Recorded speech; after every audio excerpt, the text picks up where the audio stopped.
I'm Councillor Jeff Brooks, the leader of West Berkshire Council, and welcome to today's executive meeting. We do have apologies from Councillors Richard Somner and Joe Stewart.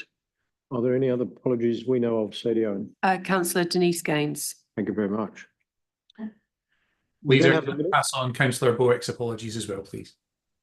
Thank you, Councillor McKinnon. Councillor Abbs. Yeah, apologies from the rest of the minority group, I'm afraid. That's Councillor Marsh, Councillor Culver, etc. Taylor. Yeah, okay. You got all those? So, the minutes, pages 7 to 14. Members, are we willing to accept the previous minutes as an accurate record of the meeting? I'm happy to propose. Do I have a seconder? Heather Codling? Are those in favour?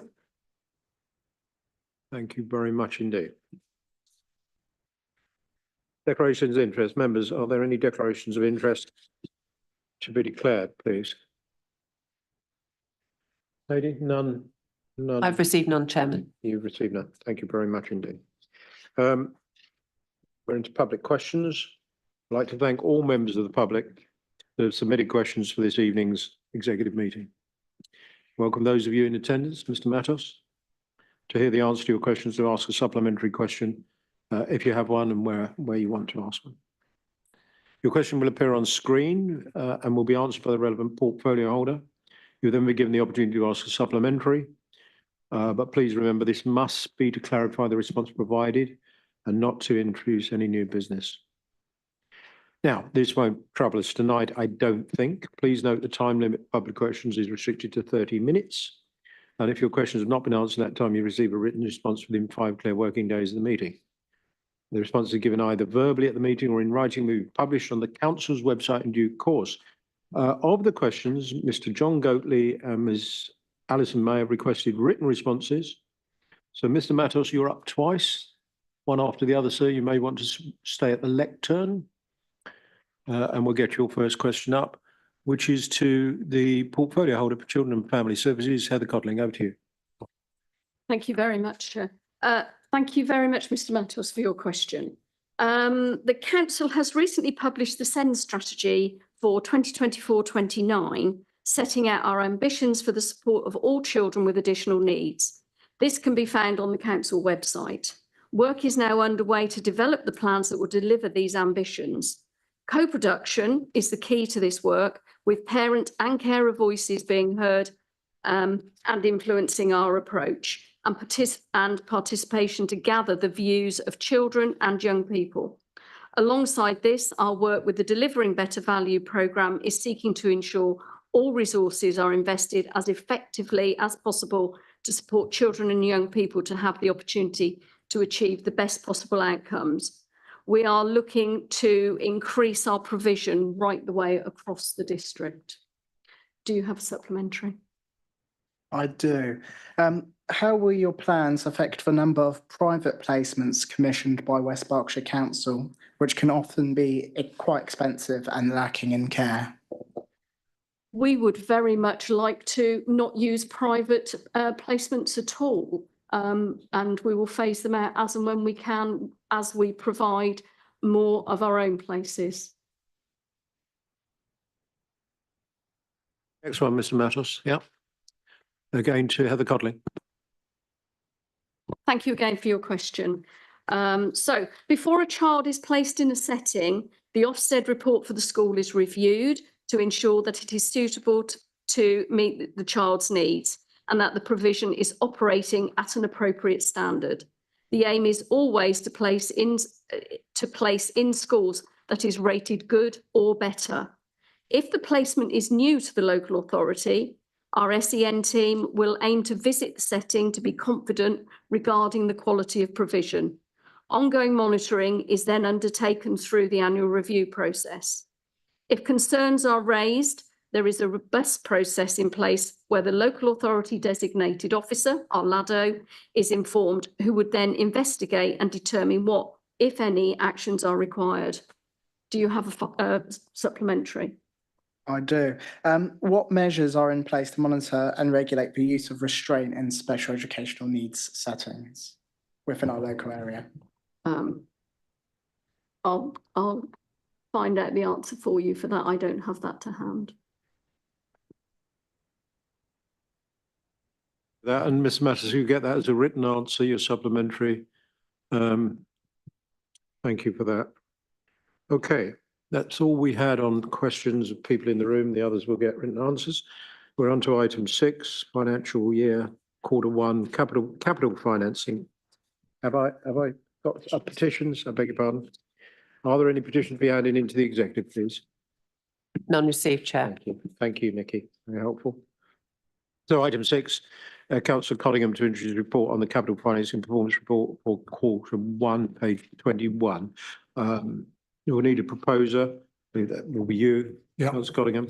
I'll second this on the recommendation set out on page 21. Over to you, sir. Thank you, Leader. Thank you, Chair. So this is the Q1 financial year for 24-25 capital financing report. A few things I would like to highlight is in section 4.1, we have the reprofiling of CapEx from the initial budget of 66.2 million, a reduction of 4.1 million down to 62.1 million. Second thing to highlight is the affordability of the CapEx programme. Currently, as just said, at 62.1 million, which has internal debt financing of 35.4 million and external debt financing of 26.7 million.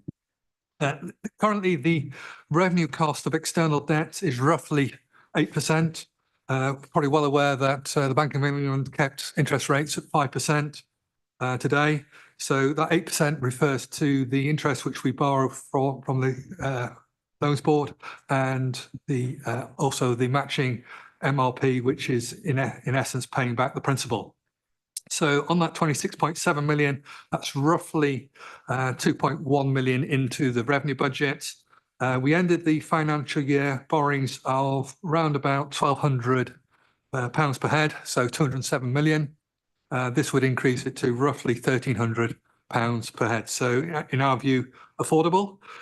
Within the reprofiling, we have 5.4 million, of which we have the Northcroft Drive side being brought forward.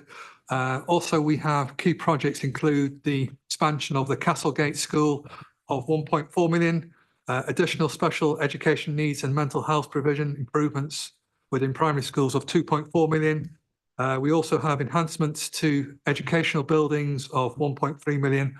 And from the green side, from my chair falling to bits, 3.9 million on solar farms. We might need to have CapEx on the actual furniture as well. Also, we have enhancements regarding bridges and highways and public infrastructure improvements of 12 million, which include the railway stations of 2.3 million at Newbury and 2 million at Theale, which I think is also dependent upon National Rail considerations. So from a enhancement of IT infrastructure, which relates to transformation, we also have 5.4 million with regarding replacement IT. We did have a peer review last week, so we'll get the results of that, what else they're recommending, part of that. We also have we have 900k on the new social care system, HR and payroll 700k, and telephony of 250k plus corporate estate of 460k. I would also just like to give the residents also the anticipation that going forward, the likelihood of us spending the revised 62.1 million this financial year will probably not happen. That is because obviously to deliver capital expenditure programs, we're dependent upon the resources of people, whether that's project management, whether that's quantity surveyors, etc. And the likelihood, as I say, is that that full 62.1 million will not be delivered because of those pressures on resources of getting the right people, the right time to do these roles. So the leader and myself have gone through the CapEx budget for this year. And as I say, the likelihood we'll see a reduction in the overall capital expenditure programme, as I say, just to set the expectation for the residents of West Berkshire. So yeah, I would like to move this report as of the end of Q1. And as I say, the expectation for the revisal in Q2 will be a reduction in cap expenditure. I think I'd like to add as seconder that for the avoidance of doubt, we are not preventing officers from trying to recruit the staff that would enable them to deliver these projects. The financial review panel, which meets on a Thursday morning, looks at every hire, but we do not turn down ones that will work on a capital programme. The challenge is to attract the right people. And of course, they come in as freelance workers for a given period of time. So we've got our own workforce, and then we scale that according to our capital programme. And it's a challenge to get those people. We will continue to try. And I will say, earlier today, I saw a fantastic new recruitment website that this council has developed and will be launching on the 1st of October. Absolutely fantastic. Our employee value proposition will be launched at the same time. So our offering is going to be much more clear to the public. And I think it will attract lots of great people to apply. So watch out for that. But I see you, Councillor McKinnon, I'll be with you in a sec. But I do want people to know that the restraint on the capital programme is more about the resource we can hire in from the market. Thank you, Councillor Cottingham. And do I have any other comments from members of the executive? Over to you then, Councillor McKinnon. Thank you, Councillor Brooks, and thanks, Councillor Cottingham, for that. I hope your chair lasts the evening. Councillor Cottingham, I noted your comments there about the availability of people being a constraining factor on this capital programme. This capital programme was passed in March of this year. Was that not a consideration you took into account then? Absolutely, but it's a reality of the fact that there's shortage in the workforce. And as you know, the economics of which face us, that certain skills have been constrained and reduced through certain political decisions which were made 8 years ago. Thanks, Councillor Cottingham. So would you say that the recruitment environment has got significantly worse since March because your administration did pass this budget, this 62 million capital programme in March? I would say that the ability to recruit the right people at the right price has become tighter for us. Thank you, Councillor Cottingham. Just one or two more, Leader, if you'll allow me. Given that we have a 4 million underspend on the budget, is now then the time to accelerate the funding for Falkland School and their classroom repairs and refurbishments? I can pass that over to Heather Codling, but actually we were accelerating at a rate of knots. Heather Codling come in because you know about the time it takes to design these things, let alone build them. Over to you, Councillor Codling. Thank you, Chair. We've had our first project board, the school. We are actually going out to parents and showing them the designs in early next month. It's going to take some time. It should be up and running by September 2026, but we are accelerating that programme. We're moving as quickly as can. That's the reality. It's going to take that long. I think the other thing, I say, Councillor McKinnon, is the school are very pleased with what we're doing. And, you know, these things do take time. That's a major scheme. I don't think you know as well as I do, throwing more money at it doesn't necessarily mean you halve the time. It just doesn't work that way. You know, it's the 5 men digging a hole. 50 men don't build it 10 times as fast, sir. Thank you both for that. Councillor Brooks, you forgive me, but I listened to you a couple of weeks ago talk about assurances you'd given to the Down School. And from hearing from them, I'm not sure they're as happy with you as you think they are. But I tell you what. Well, you know, hang on. No, I'm just. You don't need to reply to that.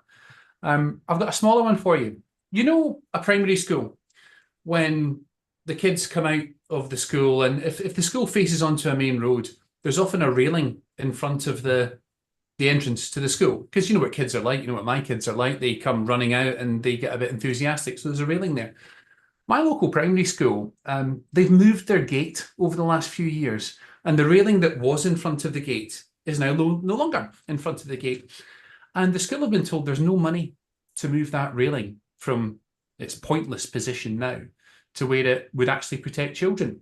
Now, this is going to take a few £1,000s. So, okay, if Falkland School's a major project, moving a railing to protect children, I'm not sure it is. Given you've got a 4 million overspend, but you've told the head teacher there she's got no money, could that be done then? You said a 4 million overspend. You mean an underspend? Underspend, big problem. Okay. We'll look at that that's in small works. You know it as well as I do. We'll look at that in small works and we'll come back to you. Look, the Down School, you put a throwaway remark in, hoping the press will pick it up. The Down School know where I am. I'm hoping you pick it up. I'm happy to pick it up. The Down School know where I am. They're waiting on a review that's coming through next week. They were pleased with what we told them. I'm not going to tell you officially what we told them. You'll have to wait for next week. And if they're not happy about something, they know where my door is. I told them that, and I haven't heard from them. You may have done. I haven't. They know where I am. Moving on. Councillor Brooks, just before I cool my jets on this item, can somebody from Small Works please get in touch with me on that project that I mentioned? Thank you. So I've got Councillor Abbs, I believe. You do indeed. Thank you, Chairman. A couple of things, really. The dry side work, I think people at Northcroft, I think people would be quite interesting for a bit more explanation on what that really means. It's because it's a very dry word, no pun intended.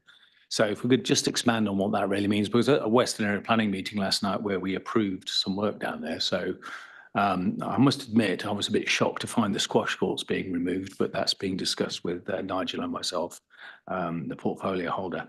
And also, Ian, would you mind, given that we have these millions that are being reprofiled this way and the other, what does that really mean in terms of savings or cost, I assume savings, and how is that linked to, in terms of the delayed expenditure and, of course, the possible inflation-related costs that would then come next year, because inflation is low now, but it's still there. So could you give me a sense of what that really means? Because I'm sure you're already planning the next year's budget, because it is October. Yes. Thank you very much. Before I bring Councillor Foot in, I'm going to take the dry side first. I think I saw in the paper today there are no squash courts within the area. There are squash courts at Kennet Sports Centre and will remain there. I think that is within the area. But over to you, Councillor Foot. Thank you very much, Chair. Yes, in answer to your question, if I can go back to last night in Western Area Planning, just for clarification for any members of the public that might be listening in, that was a planning meeting, and obviously what you're talking about is internal reorganisation within the existing footprint of the Northcroft Leisure Centre. So any alterations internally is not a planning consideration, and certainly wasn't a planning consideration last night. However, as you know, there were members from the squash community that were permitted to voice their concerns by the chair of that meeting, which I thoroughly approve of, and I thank him for that. So that's if you like the formality and the legality of last night's meeting. Regarding the dry side redevelopments, you'll probably be aware that under the terms of our leisure contract, West Berkshire Council are obligated to keep the leisure centres up to a certain level of performance. They need to be refurbished and kept up to scratch. The actual management of those leisure facilities falls under Everyone Active, our leisure provider. So the dry side refurbishment at Northcroft, because this all has to be done within the existing footprint of the building, that is up to Everyone Active, and the space they needed to carry out their refurbishment meant that the squash courts, were lost. That basically they're going to be removed. And we came to we understand that the usage of the squash courts amounts to under 2 hours a week, I believe. Per day, sir. Per day. Thank you for correcting me there. Yeah, it's 1 hour, 45 minutes, I think, something like that. So they are going to go. Regarding squash provision, it's absolutely the case that there are squash courts that are going to be remaining at Kennet Leisure Centre. And I understand, and I've spoken to the various people at Everyone Active, that they will remain, that there's no plan for those to go at all. And the final point I'd like to make is I'm in regular contact with members of the squash playing community, and I want to keep a good line of communication with them and work constructively to make sure that squash is provided within the district, which it's, I would certainly look forward to supporting. Right, thank you very much. But I did actually just ask what for an explanation what the dry side works was, Yeah, and I'm I just going to happened give to it. mention squash. But thanks for spending so much time. I'm going to amplify the answer. Well, very much. But if we've had such a long debate about it, which I wasn't expecting, because Nigel and I are going to meet tomorrow to discuss it anyway, there are 12 members of that league, and all 12 members objected to what was happening, and even last night said that what is left of the provision is not suitable for them. But I didn't really want to get into a debate tonight. I was asking for simply what the dry side works actually were, so the public knew what they were. And if you'll let me, I'll tell you. Of course, I'll let you, Councillor. Thank you. So I've been down and looked at the plans, and Everyone Active have shown me around. Councillor Foote went down last Friday. It's a spectacular plan.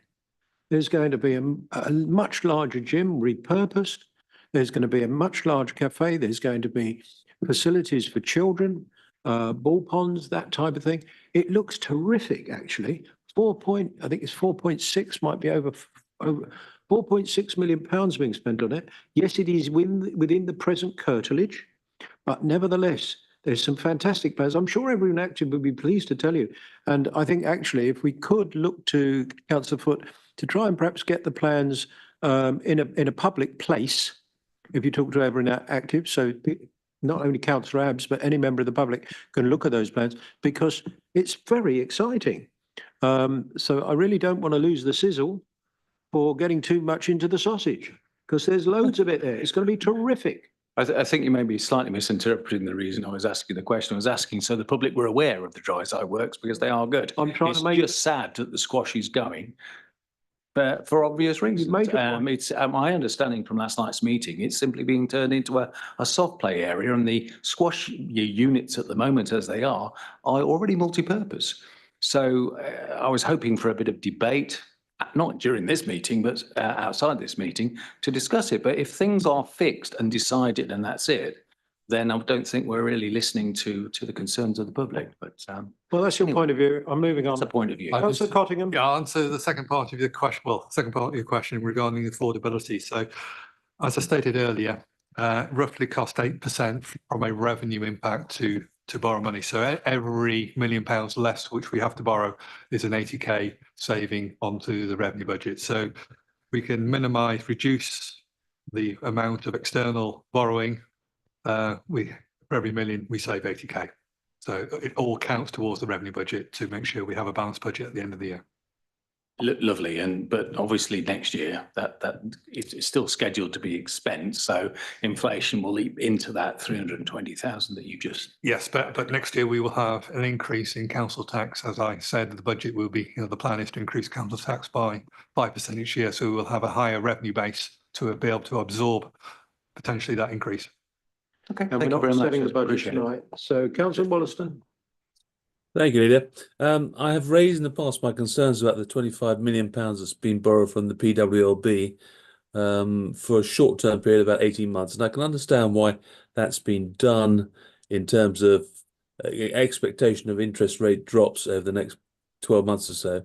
But it is about £1.7 million of income, or expenditure rather, going against the revenue budget. And I'd just like to know where that money has been spent. I have asked before, and frankly, I didn't get a proper answer. Is it being spent on any of these capital projects, or is it just there to fund the council? Thank you very much, Councillor Wilson, for your question. So as you're aware, any borrowings happen in a year in arrears. So stuff which we're having to borrow this year, it's the accounts next year.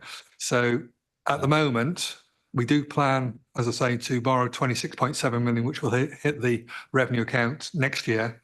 The simple answer to your question all goes into the revenue account, and at the moment, our strategy is to fix our long-term borrowing when interest rates go down to the long-term weighted average cost of borrowing, roughly 3.7% at the moment, at 5.7%. The latest borrowing now is in the low to mid fours.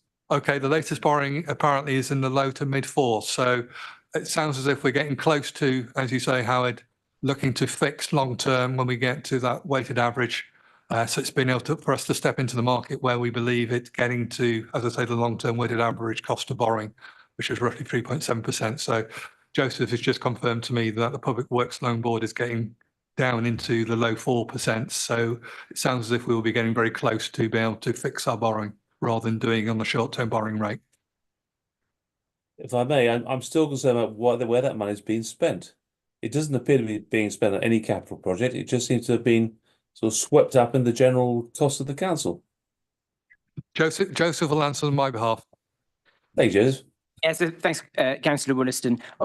We have had for a number of years an underlying borrowing need. So we have just been borrowing short term whilst interest rates have been high. So it is highly, highly likely in the coming months and certainly the coming years where we will undertake a substantial amount of borrowing to fund the capital programme and to fund capital schemes that have already taken place. So we're just at the moment, we're borrowing short term whilst interest rates are high. They are starting to come down. So this short-term borrowing would then be flipped into long-term borrowing. So any borrowing goes against the capital programme as well as any ups and downs that we have as part of our regular cash flow every single month. So can I just Not expand on this, Lead, if you don't mind. But if you said to me that the 25 million had gone towards the cost of Northcroft Leisure refurb, for example, I'd have been quite happy. But I haven't had that reassurance at all.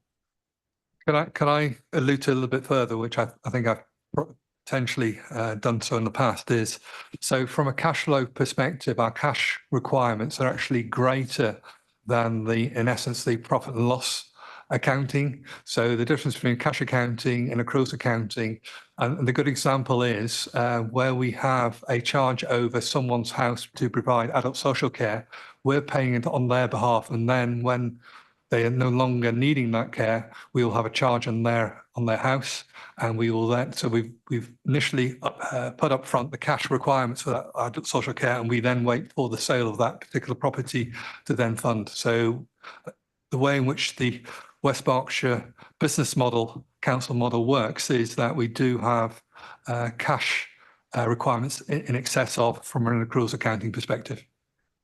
That's the first time you've ever explained that to me. Thank you very much indeed. Councillor McKinnon, did you want to come back? I did, thank you. I don't want to stop the accountancy chat that's going on. I'm quite enjoying this. I want to come back on something that Councillor Foote mentioned. It sounded a little bit in his answer that he was passing the buck on to everyone active. And I want to make sure that that's not the case.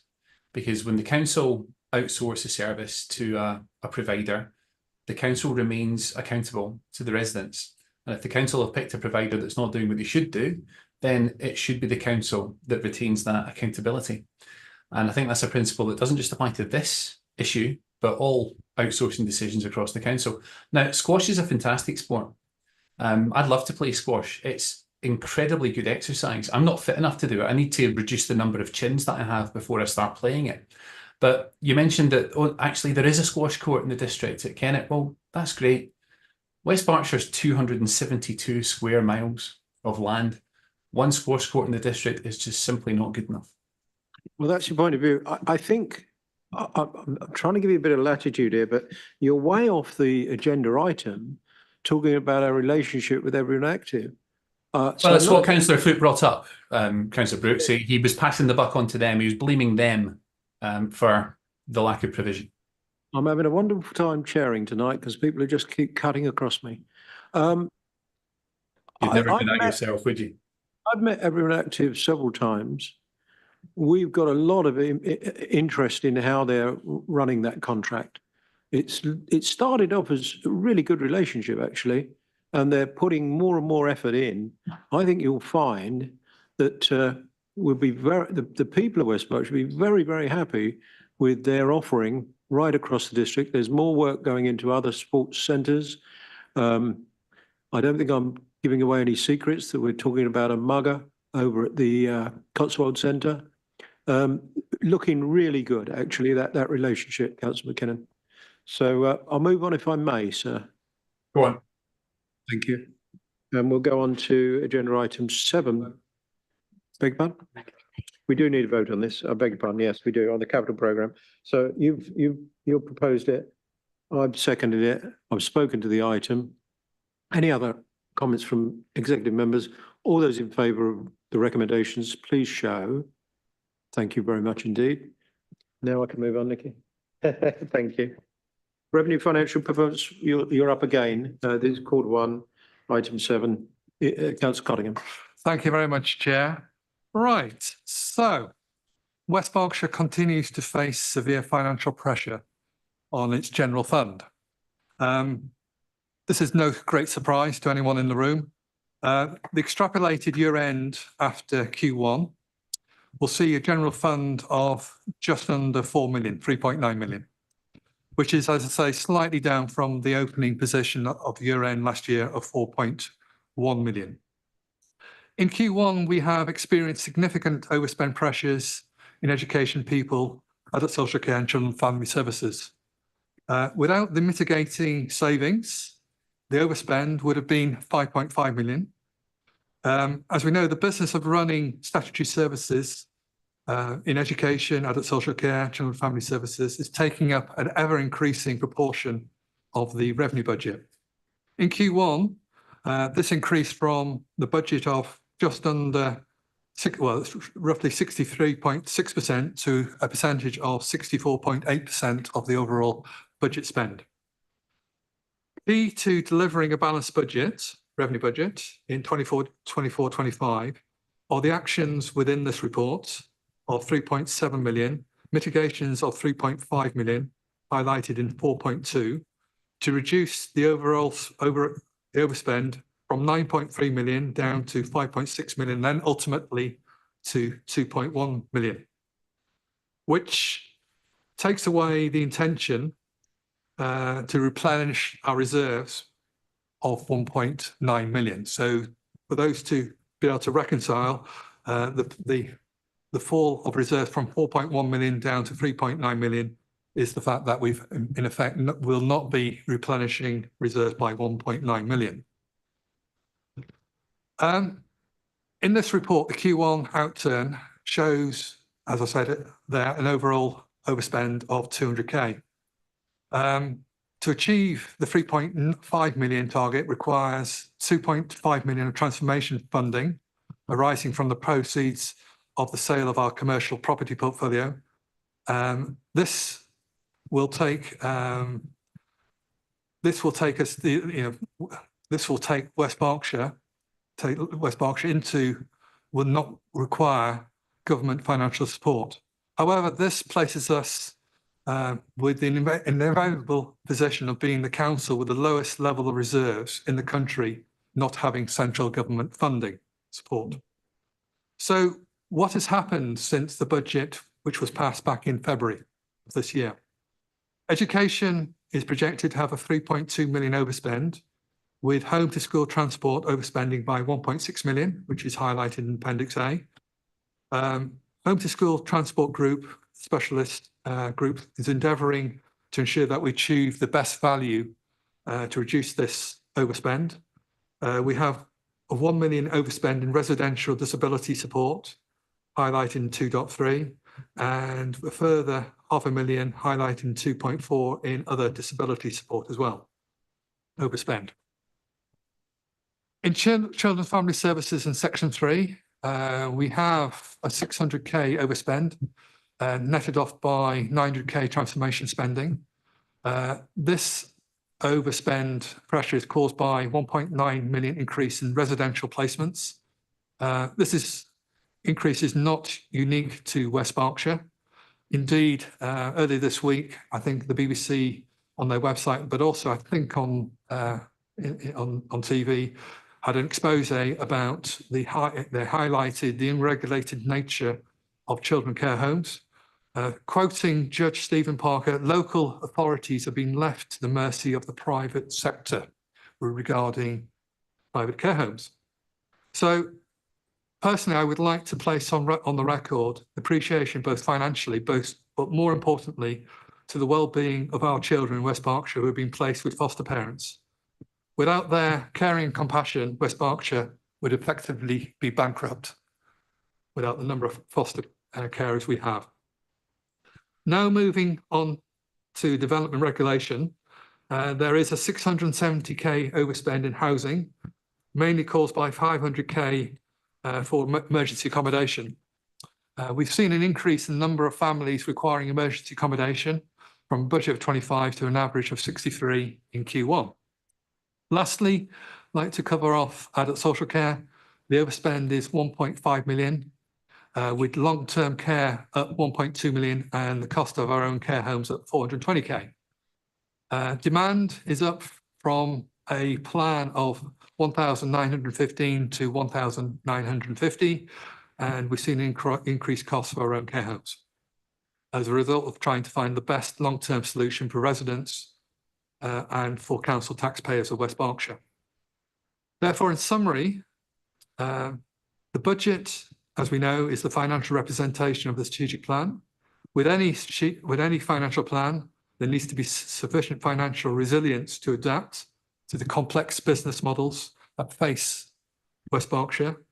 This report demonstrates our ability to mitigate the current known financial pressures facing West Berkshire without requiring the need for central government support.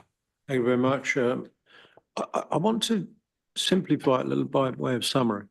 As you remember, Councillor Cottingham and all members of the executive, we had a £14 million challenge in terms of savings that we had to find this year. A huge, huge challenge to us. And so for people at home, we're within a couple of million of it. We're still forecasting an overspend, but we've managed, if you think about that, to have managed our budget. At the moment, there's a way to go in the year from 14 million down to 2 million of pressures, if you like, that we haven't yet balanced. Long way to go, as I say. But I'd like to thank, as you did, Councillor Cottingham, all the people who are working in the authority, being very parsimonious and working hard to not spend a penny more than they need to spend that money wisely and efficiently to get through this very severe challenge. I'll go back to what I've said in this chamber before. The first 2 years of our administration will have had to save £23 million. The same amount has had to be saved in the previous 5 years by Councillor McKinnon and others. Over to you, Councillor McKinnon. Thank you very much, Councillor Brooks and Councillor Cottingham. Look, Councillor Cottingham, I've always tried to have a little bit of consideration for some of the issues you've had to face in that portfolio. And clearly there is a kind of perfect storm going on out there in terms of costs. But, you know, after 1 quarter, your budget's overspent by £5.5 million. After 1 quarter. Frankly, your budget has been shot to pieces within 13 weeks. And that really, frankly, is unforgivable. Even after the mitigations, you say the overspend could reduce to 2 million. That's 2 million you've still got to find without cuts to services. I mean, that's interesting. It'd be nice to know a bit more detail about the mitigation factors you're taking into account to get down to that level. Also, we're now in almost October, so we're through Q2. So how are we looking now?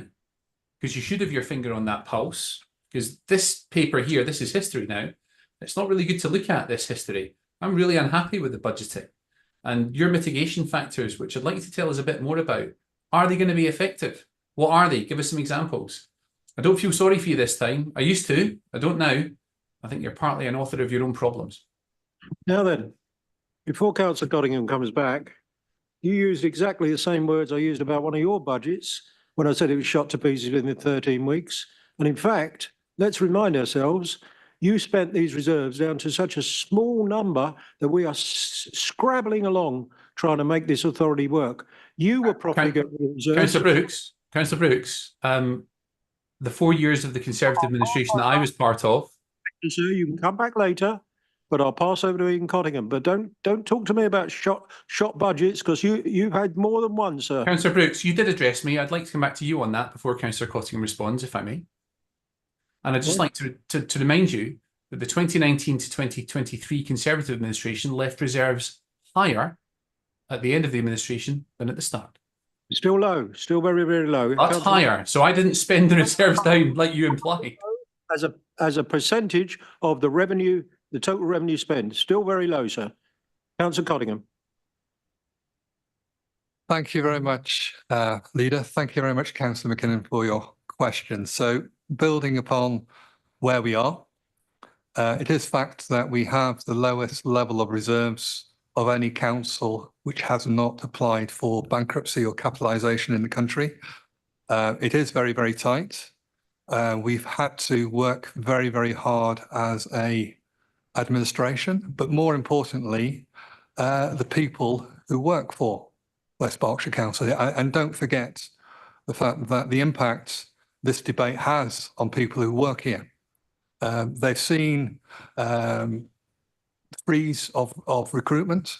They've seen, as I say, the services which they would love to provide to people in West Berkshire being reduced. There are, within the mitigations in this report, certain things which we'll be doing from an accounting perspective. So one of the things which Joseph has been looking at are the accruals, but as you would appreciate from a commercial perspective, we're not going to publicise that too much, because the fact that when we've accrued something and that cost has not come in, that might be giving away to third-party commercials that we've, as I say, we may have been accruing costs which have not been currently borne yet. So at the moment, it is within our control to make sure we do hit a balanced budget. I fully hear you, the fact that in 7 months' time, you know, after the budget was put together, circumstances do change.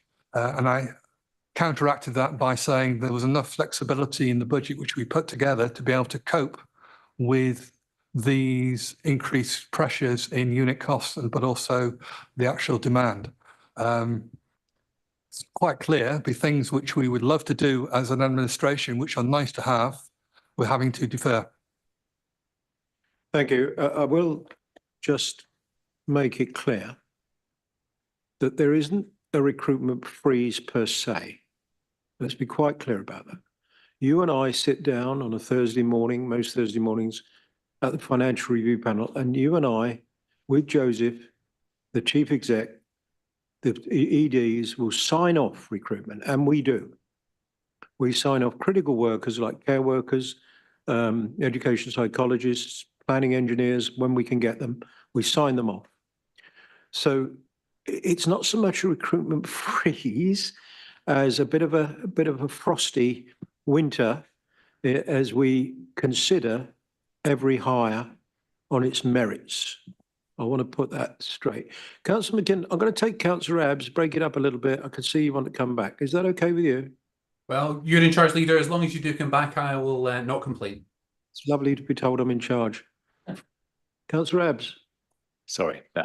Yes, thank you very much. I've probably said this before, but I have huge sympathy for pretty much all councils in where we are today, because let's face it, councils are not funded properly. And until the whole social care thing is funded properly, we're going to be in this same situation, fighting and fighting again for to find the funds to do what we need to do. However, having said that, I just wanted to zone in on the home to school transport. Now we're talking about a fairly big number of overspend, and it comes to, and it's down as, oh, well, that's increased demand. Really interested to know how much the extra demand has been, what portion of that is related to inflation rather than just an increase in number. And as our transformation portfolio holder is here, what kind of transformation ideas have we got around solving the problem or taking a different route to solving the problem? You know, what good news can we give the public in terms of their creative thinking that I know that exists on the executive? What can we share with them about what you've been thinking of doing to solve this problem? I'll bring Heather in, I think, a little. There's a huge amount of work going on this. It's not solved overnight because, of course, as soon as you decide you're going to change your policy, you're probably 18 months or so ahead of being able to do so because schools are signing up on the basis of the policy now for September next year. So there's a real frustrating lag in how you can change some of the fundamentals of the policy. Did you want to add anything, Councillor McKinnon? We have been looking at the whole home to school transport situation. Costs have increased. I understand recruiting drivers has been incredibly difficult. So costs there have increased, the route cost. But we've been looking at alternative routes, walking routes and things like that. I'm being shown increased demand on home to school transport, 486 pupils in Q3 to 517 in from 23 to this year. Sorry, what were those two numbers again? 486 up to 517 increased numbers. So, but we are looking at alternatives and I say new walking routes that make it safe. So whether we put in footpaths and things like that to make areas safe for children to walk so they don't need transport. There's lots of stuff going on. I can't really say any more than that at the moment. Okay, thank you very much. May I offer, because as you said, it's 18 months, is a huge lag. There is the whole driverless car concept coming along probably within the next 24 months. So may I suggest that you start looking at the viability of that in terms of solving this? You won't have to hire drivers. You'll just be a capital expense to hire the vehicles. I wish I had your optimism about driverless cars. I tried to stay positive, Councillor. I beg your pardon? I tried to stay positive, Leader. Well, I wish I had your positive about it, because I think we're years away from it. But anyway, Councillor McKinnon, you're back up. Thank you so much. We had a little discussion in the reserves position earlier on. The question to Councillor Cottingham, would you agree that a 1.6 million overspend in home to school transport and a 1.5 million overspend in disability support has got very little to do with the reserves position at the start of the year?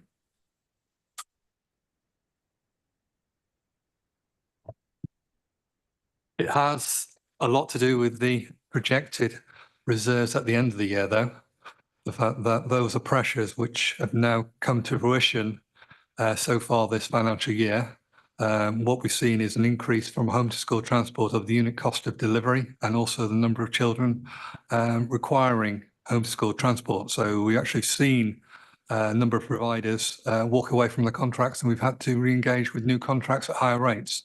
So I wouldn't disagree with you that it will affect the reserves position at the end of the year, but that's on you, isn't it? Sorry, I can't allow that kind of dialogue. It's through the chair, please. Councillor Cottingham, carry on. Yeah. So what I would say is that, as I earlier said, we've got enough resilience in the plan to make sure that we've been able to cope with these extra pressures which have come to fruition in the first quarter of the year, which have been extrapolated to the end of the year. Quite simply, I think Councillor McKinnon, I feel sure you'll agree with me. You may not wish to say so. Council funding is not appropriate for the pressures we are facing right across the country. Not only the high needs block, home to school transport, all of the pressures that we're facing as a council, we reflect virtually every other council in the country.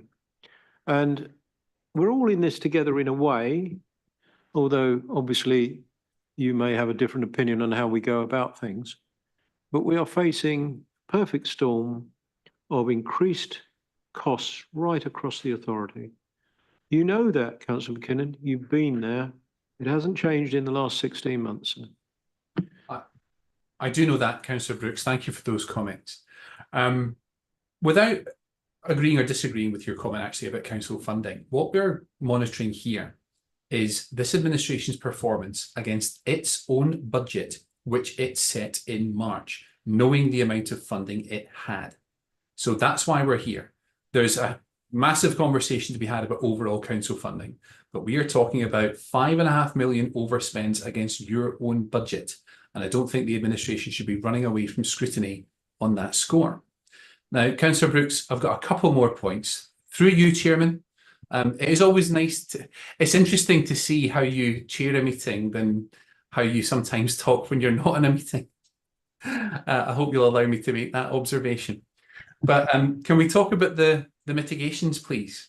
So, Councillor Cottingham or Councillor Brooks, these mitigations are very round numbers, if you don't mind me saying so. There's a £2.5 million mitigation exactly in resources, and there's a £1 million exactly mitigation in people. Can you explain exactly where they're coming from? Because those very round numbers, that just sounds to me like a finger in the air job, and you don't really know where the mitigations are coming from. Over to you, Councillor Cottingham. Can I, first of all, I want to pick up on the point which Councillor McKinnon makes about the 5 million. In fact, in reality, it's a 2.1 million differential, which we are looking to have compared to the budget. And we baked in a 1.9 feedback into reserves. So that 2.1 on the overall spend is roughly 1.2%. So you're saying that you're criticising us that we've got a 1.2% error on a budget. If you are a bloody good person being able to do budgets. I take my hat off if you're able to have a budget which has an error rate less than 1.2%. Okay, he didn't mean the bloody word. Will withdraw. Yeah, sorry, I meant it. You were very good. If I can just come back on that then, through you, Chairman, I've got no problem with the word bloody. You're fine on my as far as I'm concerned. But it is. I'm looking at the report, Ian, at Councillor Cottingham. 2.18, the forecast quarter one position of 5.5 million overspend. That's the overspend I'm looking at here. So, you know, that is a hell of a lot of money as an overspend, isn't it? And I spent 4 years in your chair being berated, good-naturedly berated, I think, by the current chairman of this executive committee for overspends much less than that. But could you, in all seriousness, could you explain exactly what those mitigations are, please? I think, as I covered earlier, the fact that we have mitigations relating to accruals which are going to be released. So that is an accounting mitigation, which we have. Also on the people side, I must admit, it's use of transformation funding. So it's identifying transformation projects which will then allow us to mitigate and reduce that cost. So at the moment, you're quite right to say it is an estimation. It may be 1.1 million, it may be 900k. So at the moment, this is our best estimate of what it's going to be. I'm going to move on, I think, to make... One more, please, Leader, and it is important. One more then, sir. In Appendix B, I'm looking at Appendix B. This is the People Directorate element. The narrative in 1.1 says mitigations total 920k. The table immediately below it has mitigations of exactly £1 million. Why the discrepancy? And I'm just concerned about these accounting policy changes. We had accounting policy changes at the budget, didn't we? We changed the MRP policy, which was good enough for years, but then lo and behold, we could change it to save millions. And now we've got another accounting policy change, which is going to release £2.5 million. Is your ambition for West Berkshire Council to become the Enron of local government? What a lovely soundbite. People have forgotten who Enron are by now. It was about 15 years ago, but... It was like 2 minutes ago to me, Jeff, but yeah, I agree. So Councillor McKinnon will be very, very pleased to know I've actually met the CFO of Enron, a certain Andrew Fasto. And Andrew Fasto... Did you visit him in prison? Well, no, sorry, we will. This sounds like a conversation down the pub, so I won't go into it. But very fascinating person to be able to understand the psychology of what he did. No, we are not pushing the envelope of accounting principles in any way. And in fact, the discussion which I've had with Mr. Holmes is the fact that any accrual which we then release will obviously have to have the validation of our external auditors. So they will be the ones ultimately signing this off. And as you are well aware, our accounts have not been signed off for how many years? 3 years. So we're in a position where we are. And it may have been the case that if the accounts had been signed off through Grant Thornton, that these accruals might have been released earlier. So we're now in a position of doing, as I say, when we have proper auditors reviewing our books, and we will not be, as I say, running fast and loose with any generally accepted accounting principles for West Berkshire, and jeopardising, as I say, any accounting fraud accusation against us. I wasn't making that accusation. And just on the table, the 920 or the million Okay. in Appendix B. It should be 1 million. So there is a typo in the report. I apologise. Okay, I'm going Thank you all. to Councillor Abbs, last one on this item, please. Thank you very much, Leader. I just wanted to come back to Councillor Codling on this 1.6 million. So you just gave us two numbers, which seem to equate to 31 people. But, 31 people means £51,612 per person is being spent. Unless I'm missing something, by all means, correct my maths if I'm wrong. A trip to Heathrow with a limousine driver is 80 quid. Right, how many weeks? Why on earth is the lift 1.6 million? I'm struggling a little bit. Well, I really don't understand why we're no, paying 1.6 please million. don't. Sorry. No. Do help me out here, please. Sure. Please don't talk across me if you don't mind. It's sort of granular question like that doesn't give the portfolio holder or the executive director any opportunity to look at any of that data at all. You're asking a question which you're entitled to ask, but you're not entitled to necessarily get that sort of level of granularity back this evening. I think it's quite a good question, but tonight I'm ruling it out. I'm fine not getting the answer tonight, Councillor Brooks. That's not a problem, but it's something we should look at. I think you make a good point, but some of them are not just to Heathrow, sir. Some of them are going to Sunderland. So, get it. Well, We'll get. that's average out. No. Please defer to the chair. I'm trying to manage a meeting.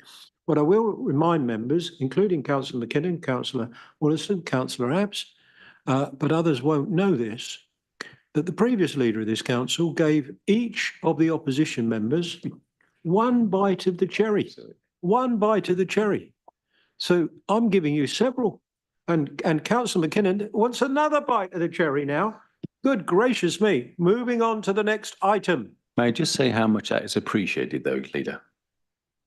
Your item 8, which is the draft waste management strategy. Councillor Gawley is introducing this. I understand, sir, but this will go out, and you may want to, I don't know, Nick, if you want to add this to the recommendation, but it will actually go out to public consultation if approved this evening on the 23rd of September. I think an important point to add. So you are proposing this, Councillor Gawley, in introducing it. I understand Councillor Pemberton is seconding it. Thank you very much. Over to you, Councillor Gawley.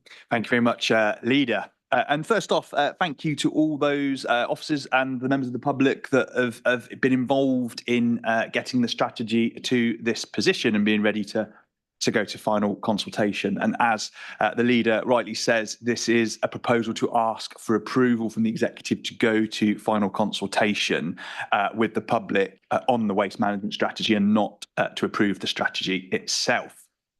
The draft waste management strategy sets out potential routes of travel to improve our recycling services and recycling rates through to the end of the current PFI contract with Veolia, whilst also reflecting changes and potential changes in national policy. There's been considerable consultation with key stakeholders to date, but it's great to be able to bring this forward with a view to wider public consultation. There are a couple of key points that I'd like to make at a very high level to start with. And I think the first one really is that there is plenty of opportunity to still do more. Analysis has shown that 42% of our black bin residual waste could be recycled through one of West Berks Council's existing curbside routes, with food waste alone accounting for 22% of that. We also remain committed to expanding and improving our curbside offering, making it easier for residents to do the right thing. I mean, recently we launched the household battery recycling at curbside, and also we've got plans developing for pots, tubs and trays collected from the curbside. So more to come on that in the future. I'm also really proud to be able to support this draft strategy that aims to achieve net zero operations by 2030 and really look to push to be carbon negative by 2040 and really ensure that the whole end-to-end waste journey plays its part in improving our environment and driving down our operational carbon footprint. But improving our recycling rates is a collective effort across the council and across West Berkshire. Communication, engagement and education and support are going to be key in continuing to improve how we perform and help all to understand more about what we can reduce, reuse and recycle. I think it's really important to note that waste is much, much more than just emptying and collecting our bins. This is a holistic strategy that tackles the transactional, the process element, and also the education and the engagement of residents of all ages.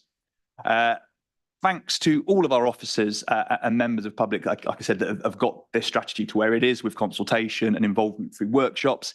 It's ambitious, it's progressive, and it's a big step forward to improving our recycling and waste management services across West Berkshire. Thank you very much. Councillor Pemberton, did you want to come in now or later? I'll speak later, Chair. Thank you very much indeed. Anybody else wish to speak from the executive side?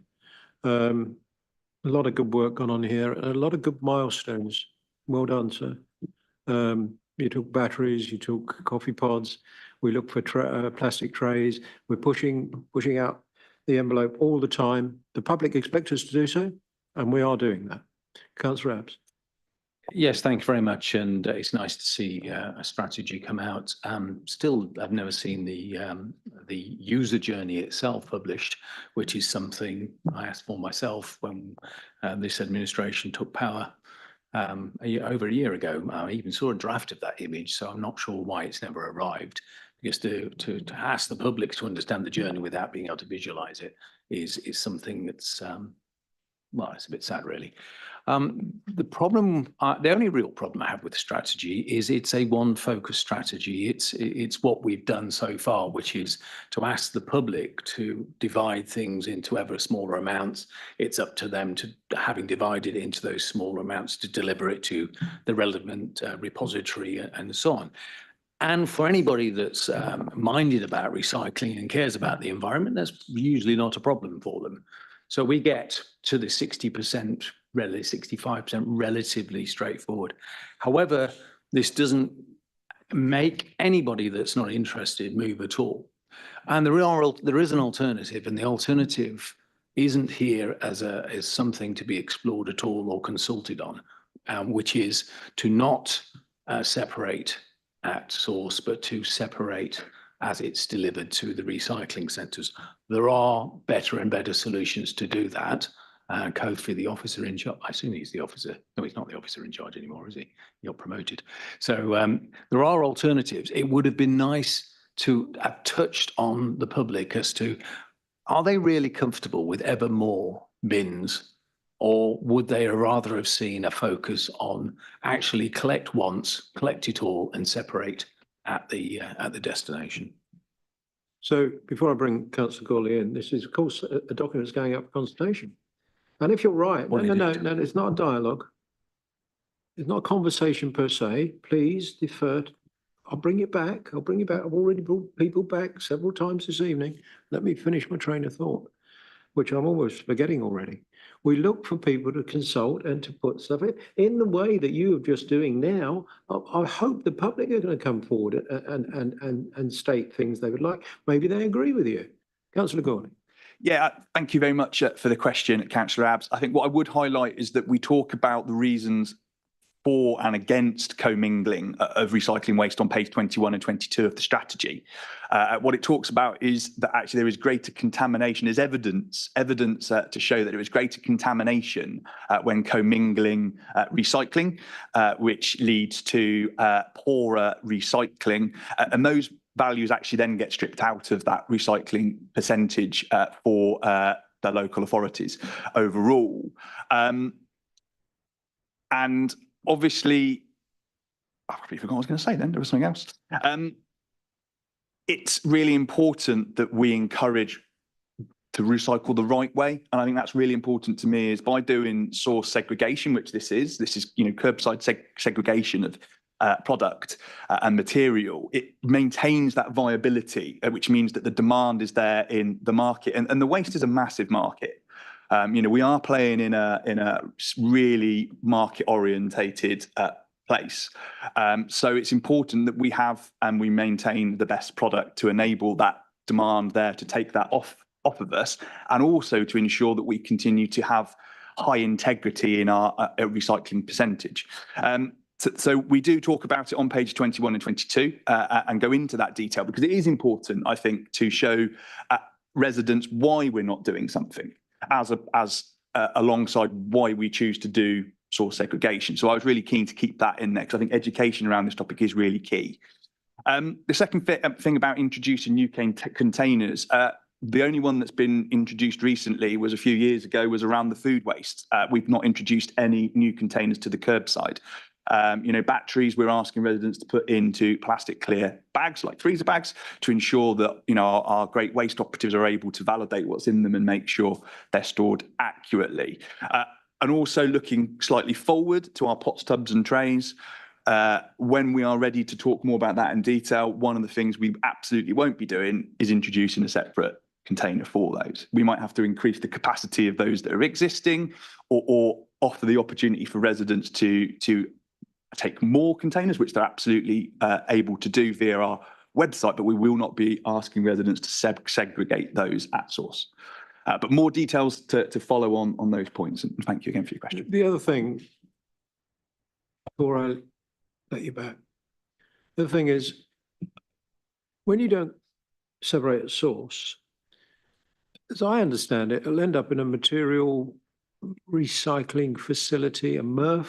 Recovery. These aren't material recovery facility. Not a nice place to work, I've got to tell you.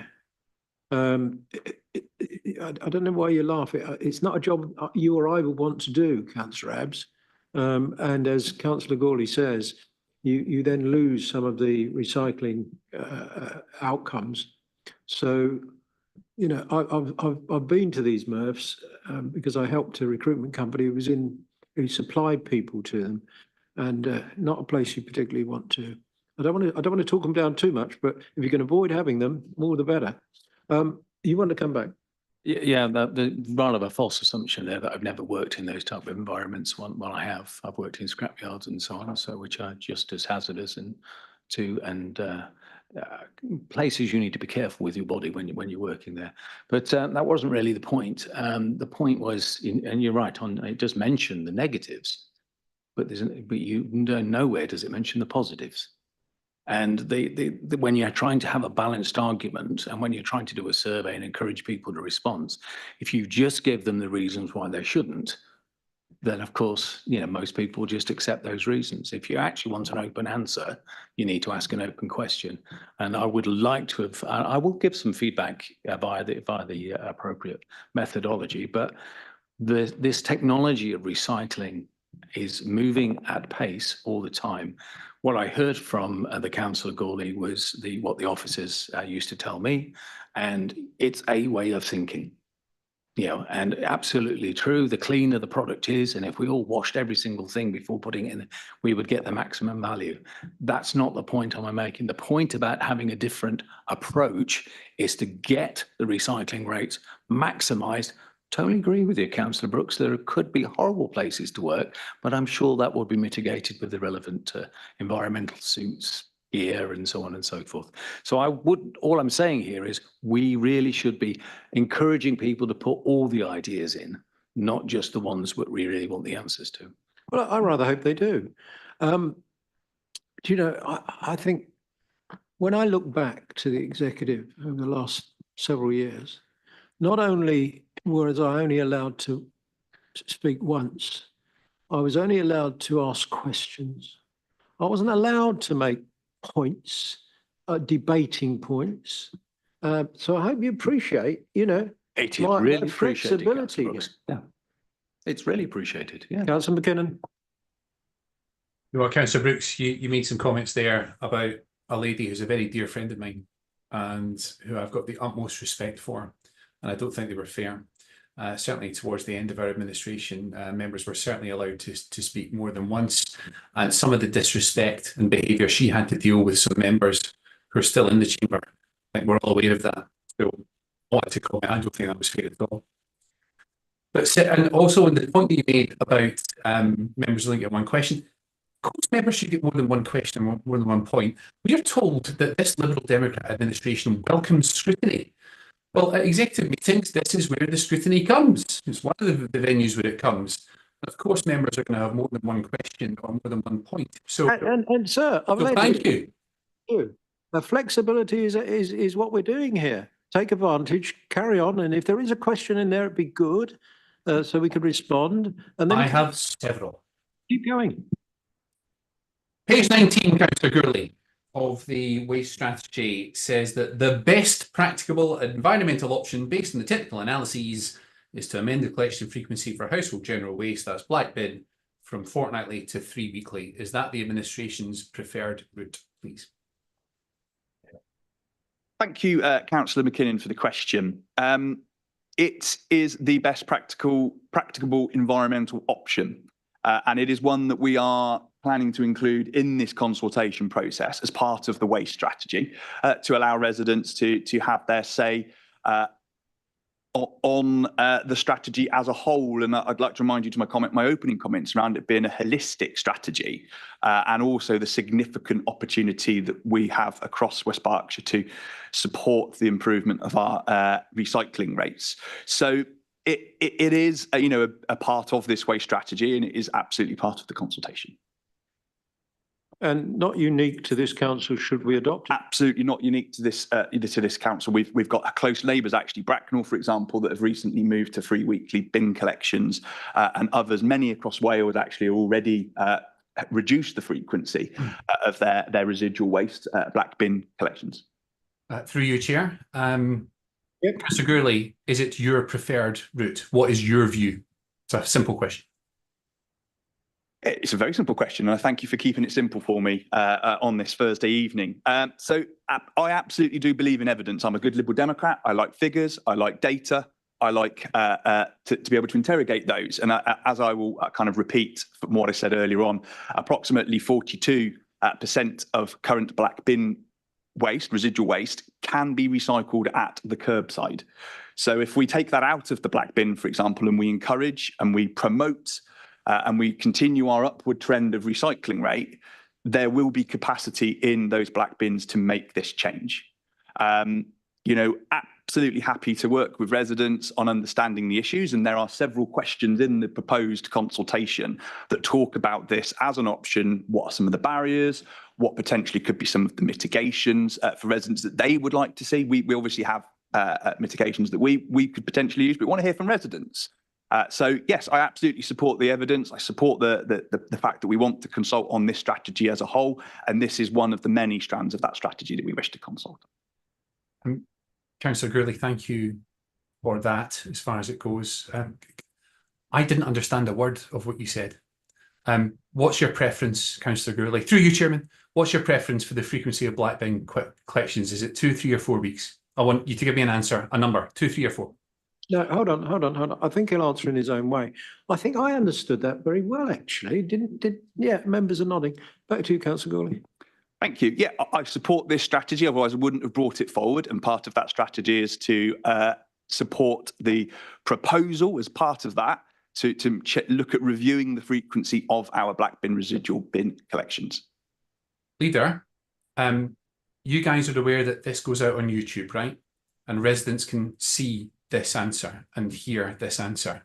So I won't ask it again because I know what I'm going to get back again, but I think they're not going to be very impressed with that. Well, that's again. It is my view, yes. Yes, it is your view. We will see in the time.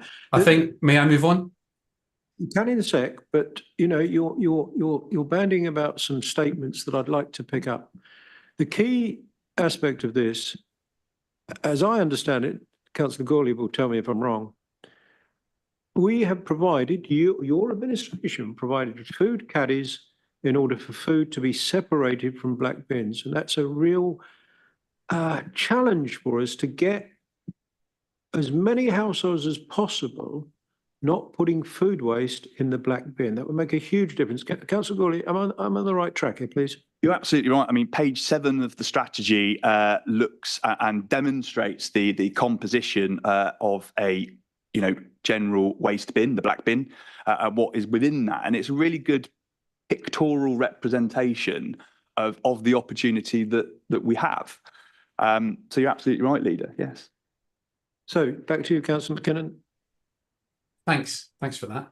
I'll move on. I think you'll both be glad of that. On page 22, the green bold text, number 4, we'll continue to work towards phasing out the garden waste charge with the ambition to make it free for all households. Underneath that, it says that significant efforts have already been made to reduce the fee. I'm sorry, but I thought you only cut it by £3. What significant efforts were those? Loads of efforts ended up in £3. There were significant efforts, and I'm being a bit flip, but with all our budget pressures, we'd love to have done more. But we put a lot of effort into calculating it, and wished we could have done more on that, Councillor McKinnon. Can we move on? No, I've got one or two more. Thanks. Maybe you'll let Councillor Gourley answer this one. It says 2025 in brackets. We'll continue to work towards phasing out the garden waste charge with the ambition to make it free for all households 2025. So do I take it then that 2025 is when it will be made free for all households? Is that the ambition? No, but thank you very much for making that point, and we will make sure this is a lot clearer in the final strategy. In line with our manifesto commitments, the plan is to phase out the garden waste charge, and that remains. Obviously, the next milestone, if you will be the 25-26 budgeting process, which that date, that year there kind of alludes to. But I agree it is not particularly clear, and I will make that point. Thank you very much for raising it. And I don't mean this in a sort of snarky way at all. Why is the year 2025 there then? As previously stated, the next milestone in terms of phase out of the garden waste bin will come as part of the 25-26 budgeting process, which takes place in 2025. Well, that's as clear as mud, Leader, but I'll leave it there. Okay. Councillor Wollaston. Thank you, Leader. I was chairman of a London Borough local authority company, which included recycling. To be fair, only until about 2019, when I became a councillor on this authority. At the time, I was being told by the experts, and it may have changed, that co-mingling was actually a much more efficient way of getting things done. It was much better in terms of getting people to actually use recycling, and I am a huge fan, by the way, and I do it 100% myself. So I just want to we should do a bit more investigation as to whether we actually have the right system at the moment. Can I also add on as well?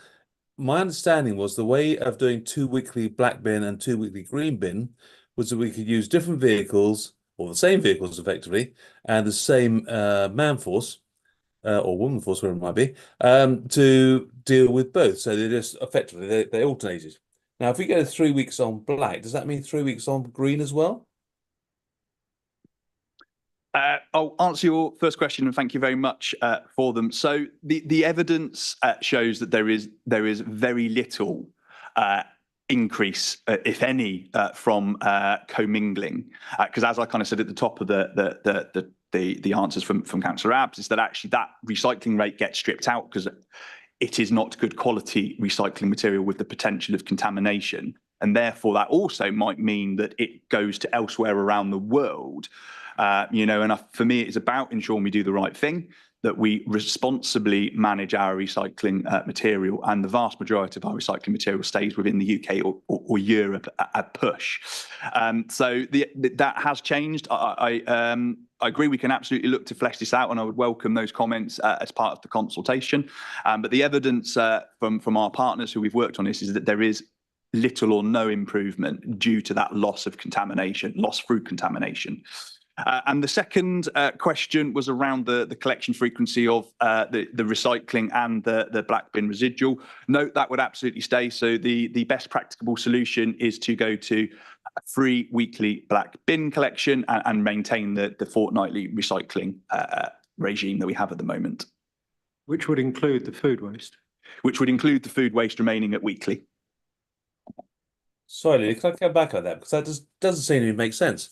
I mean, my understanding is, and correct me if I'm wrong, and I understand that the food element is weekly anyway, so that's not an issue, is that there are two types of vehicles dealing with green and black, and there are the same number of operatives. So you're going to have 1 week in 6, I think it is, which would have both green and black being collected. And where are you going to find the operatives? Thank you very much for the question. As part of the forward momentum of this, if this strategy gets adopted, we will naturally look at our routing options to make sure we make the most efficient use of resources, vehicles, and folks that are involved in the collection processes. Sorry to come back again, but that doesn't make logical sense. Well, I'm not disputing that go to 3 weeks for me on black bins is absolutely acceptable. It could be 4, frankly. But I can't see how you can do 3 week on one cycle and 2 week on the other with the same number of operatives. It just doesn't make sense. one more time and then we'll move on. Sorry, Howard. Yeah, absolutely. Like I said, there is a process that will follow if this strategy gets adopted, and that will be reviewing the routing processes and frequencies, etc., to ensure that they are the most efficient processes that work for both ourselves and obviously our partners, Veolia, who manage that part of the operation. Okay, Councillor Abbs, one more time, but also can you keep it a bit short, because I'm watching the time. Quite a lot to get through still. Yeah. Yeah, so thank you very much, Councillor Brooks. It's really related to the strategy as you envisage it, or as the officers envisage it and you're approving it, as you consult, but linking it to the purchase of the next round of vehicles, which was ongoing. It's probably or the orders should have been the orders to the chassis were placed. So I assume the orders to the rest were placed. Is this strategy assuming?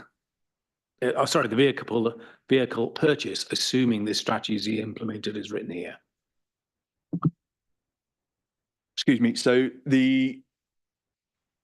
it is a consideration, but there are also many other considerations that are floating out there in terms of change to potential legislation.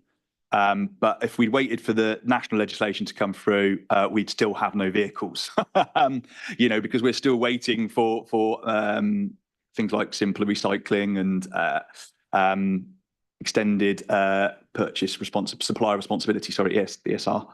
To form part of that. So we actually received our new vehicles for our recycling fleet fairly recently, and obviously that had one eye on things like pot subs and trays, for example, to ensure that we had vehicle capacity for those. So we've had to make some decisions as part of that life cycle process,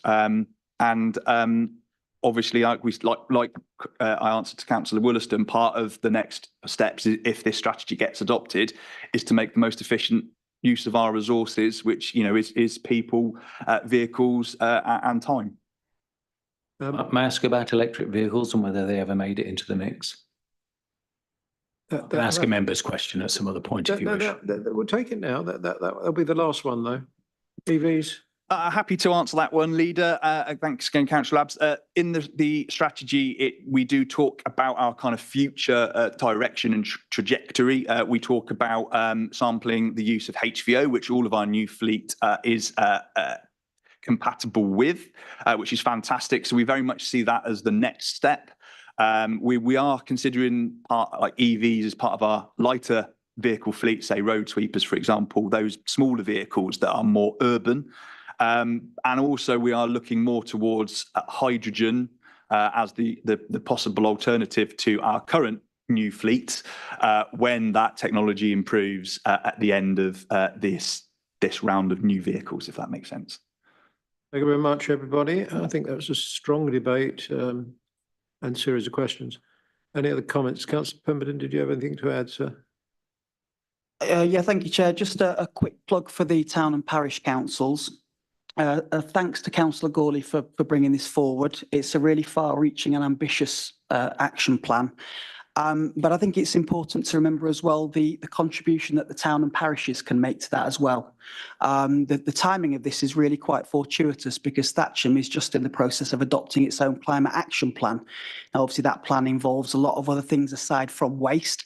Thatcham Town Council is not responsible for waste, of course it's not, but there are things that we can do and there are things that we are doing in terms of reducing single-use plastics in our offices and at our events, and also to promote our events, making sure we're using certain types of contractors and the likes.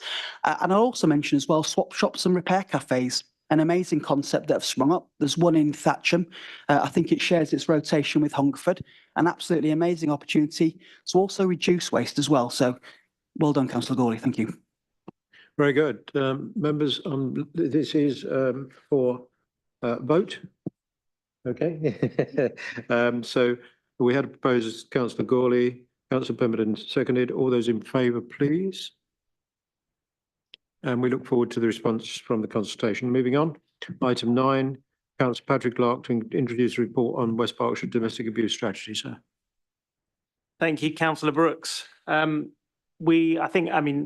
At the council, we all want to make our strategies better all of the time. I think sensitive areas like this really deserve our attention. The domestic abuse strategy that we had from 2020 to 2023, and our domestic abuse safe strategy from 2021 to 23 are now both out of date. So I'd like to sort of thank our council officers for the engagement with the community, that they have carefully looked at the challenging situations faced by victims of domestic abuse and considered the responses and produced this report, which was consulted on earlier in the year. This report sets out, the strategy sets out how we can work together to help prevent domestic abuse, which is a prevention-focused approach. Furthermore, where domestic abuse does happen, this also sets out how we can support those who are its victims and those who are affected. I strongly recommend that my fellow councillors support this strategy. And you're proposing, therefore, its adoption? Indeed, I am proposing its adoption. Do you have a seconder? Councillor Codling, thank you very much indeed. Other comments from the executive members? Thank you. Comments from other parties in the room?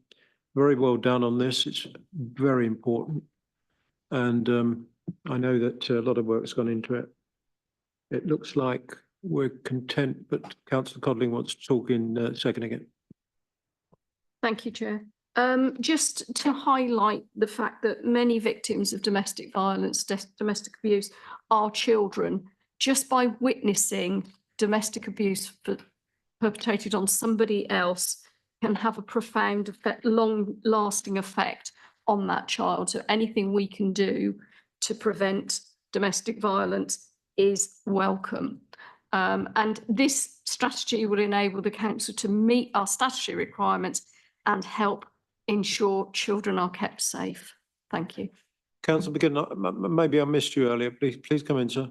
That's fine. No, I just wanted to thank Councillor Clark, the administration and the officers for putting this together, and it's something that you'll have our full support on. Very grateful. Thank you very much indeed. So therefore, all those in favour, please. Thanks very much.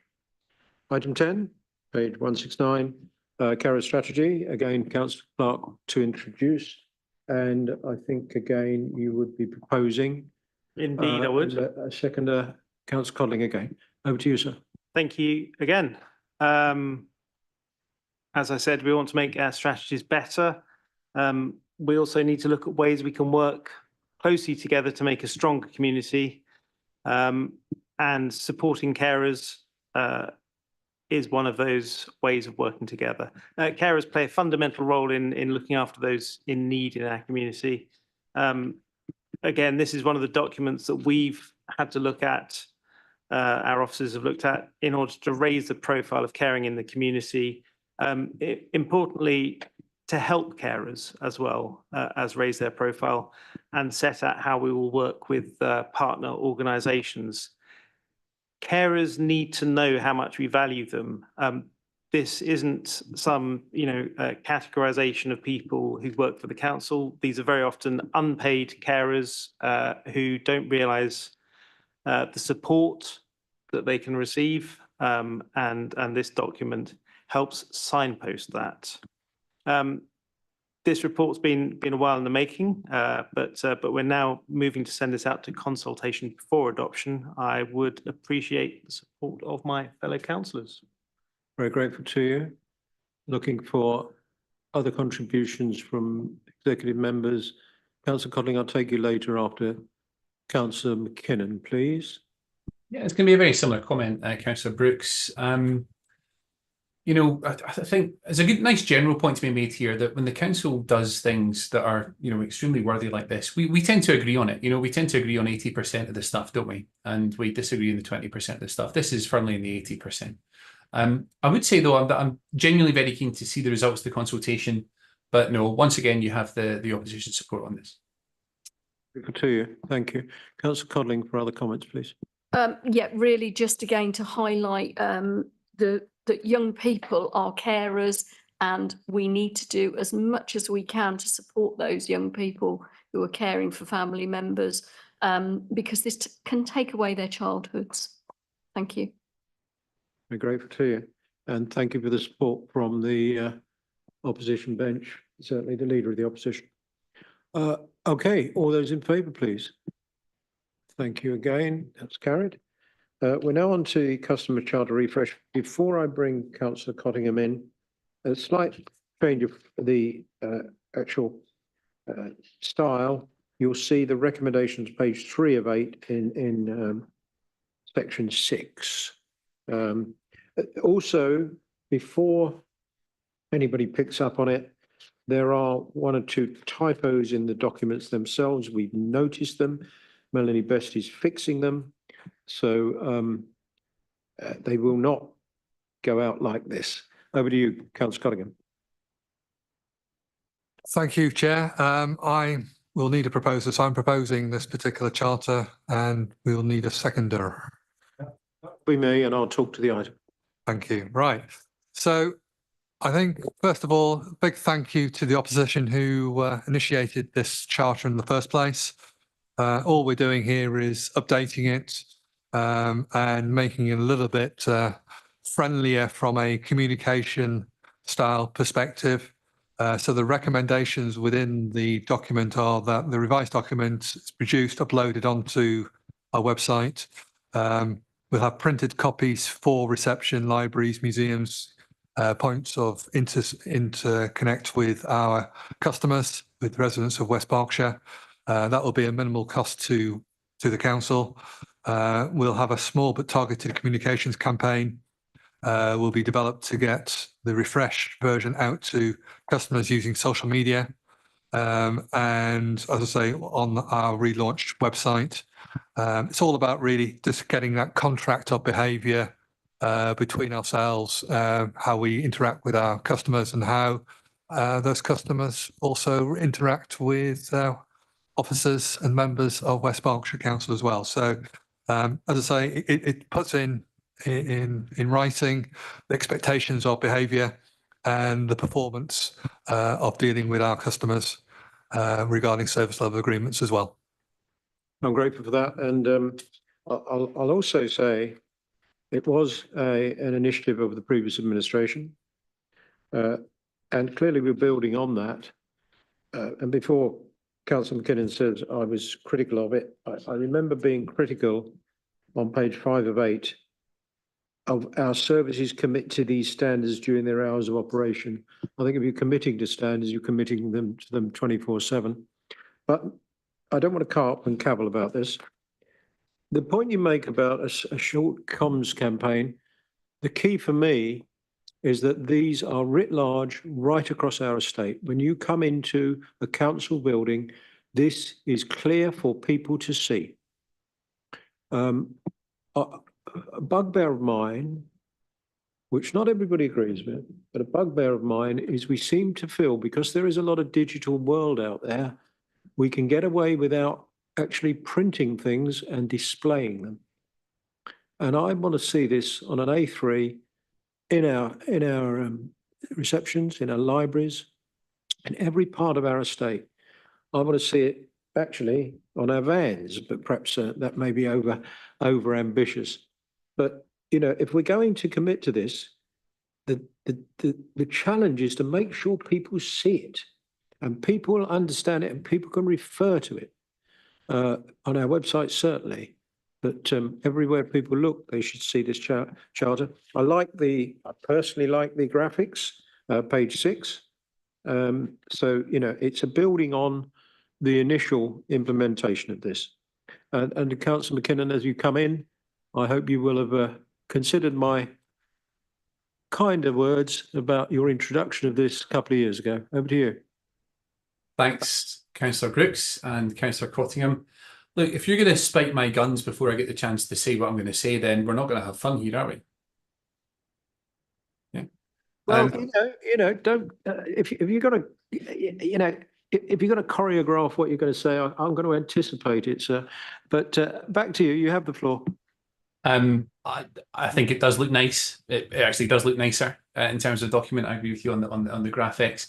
I did, as I'm sure you well know, Councillor Brooks, I did look back on the YouTube when we brought this in, and it wasn't actually you that I remember criticising it. It was Councillor Dillon who was making a big song and dance is maybe unfair, but he's making a point about the commitment to out of hours standards, and it's a genuine question. This, have you actually built on that?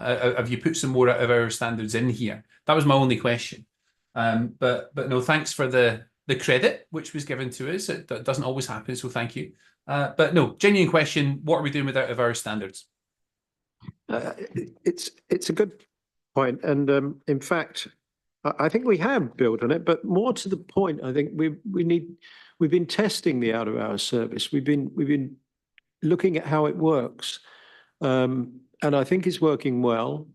But there's almost, as you know, Councillor McKinnon, a need for a bit of a secret shopper amongst councillors to check that it's working well, and we'll pick that up and assure that, you know, the charter is being used in reality, as opposed to just being something on the wall, you know, in a frame or whatever.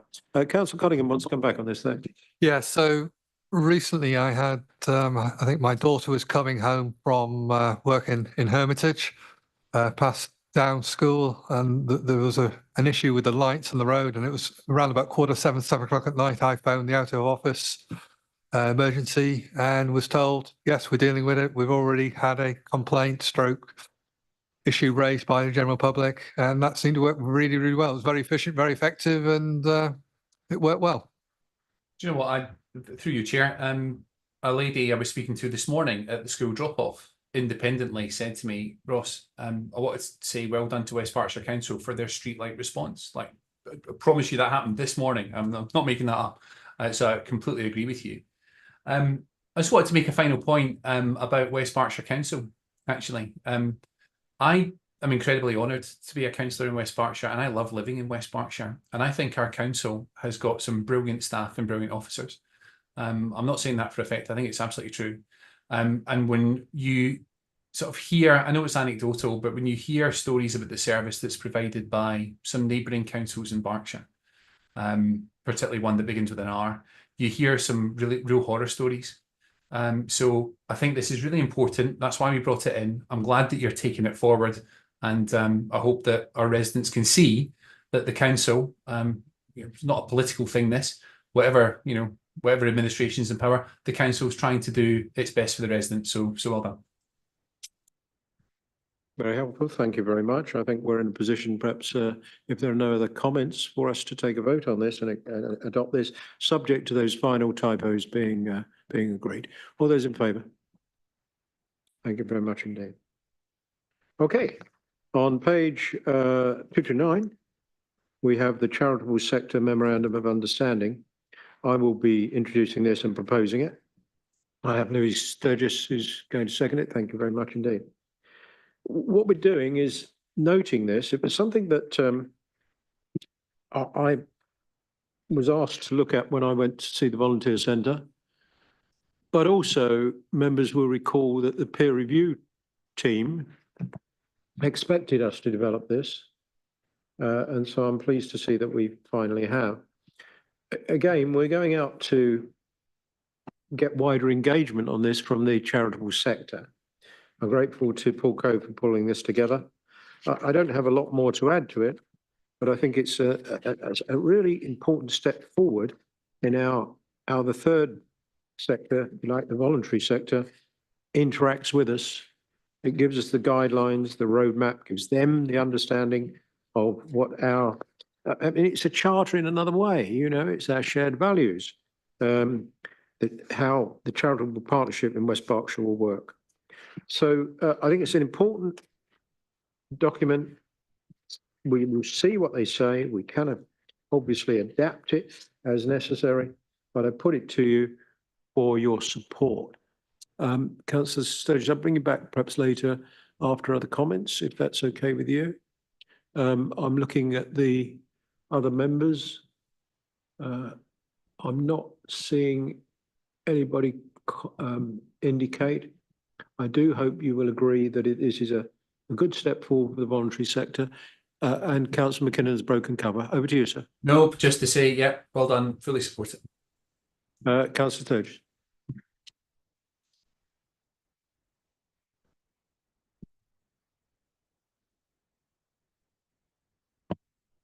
Thank you, Chair. Yeah, just to echo your remarks, you know, I think this is a really positive move forward as well in continuing to build really strong relationships with the charitable sector across our district. So fully supportive of the work. Thank you.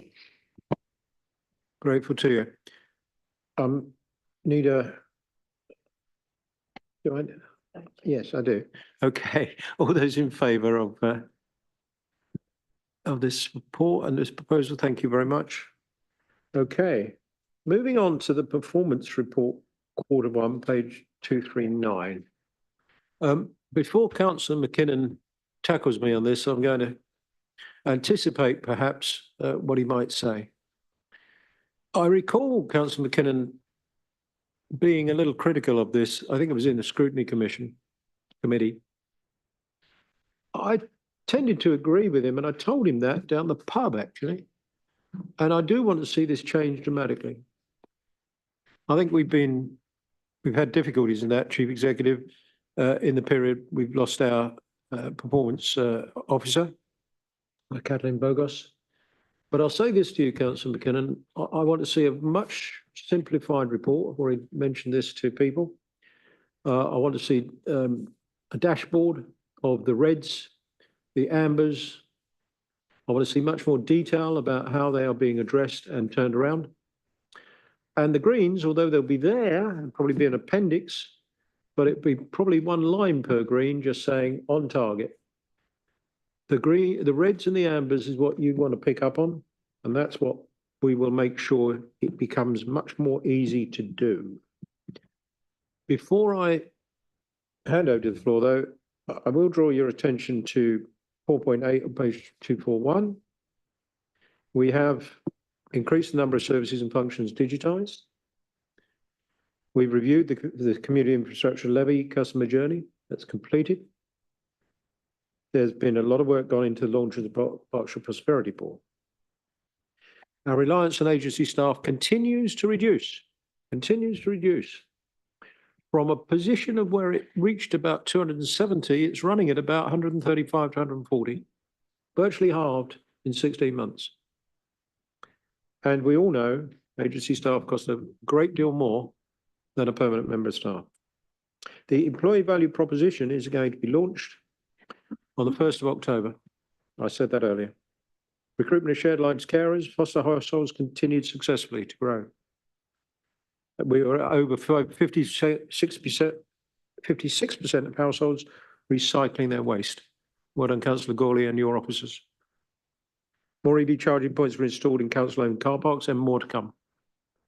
The Faraday Road football ground project continued to progress well, so much so that I believe within, I'm going to be careful with my timing here, within 4 weeks, I believe Newbury FC will return to their natural home in Faraday Road.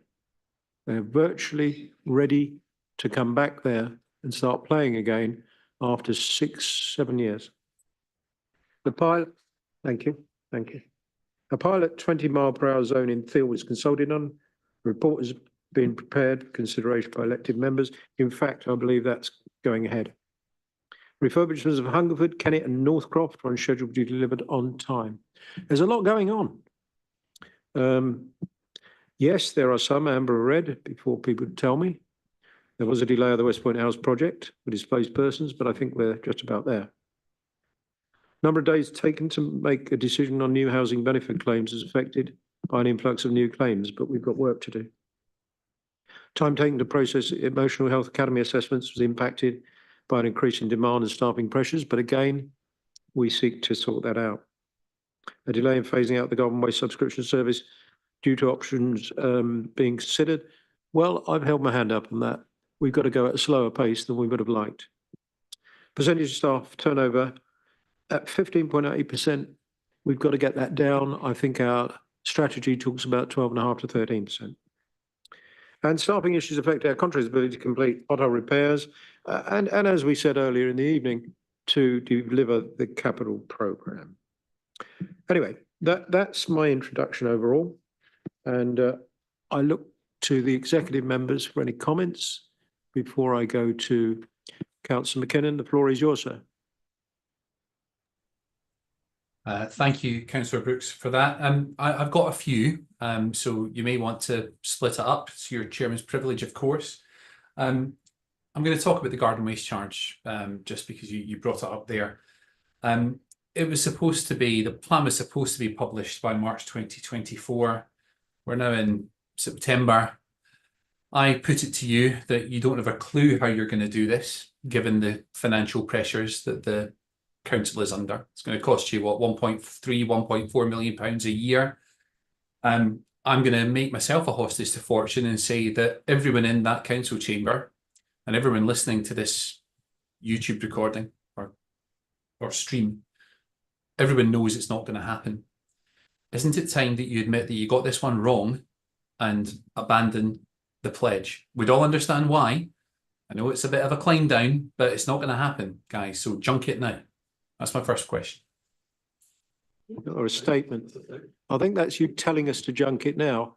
So isn't it time to admit that you got this one wrong? We continue with our strategy. Next question. You had a target to have engagement events with rural businesses. You have had no engagement events with rural businesses in 16 months.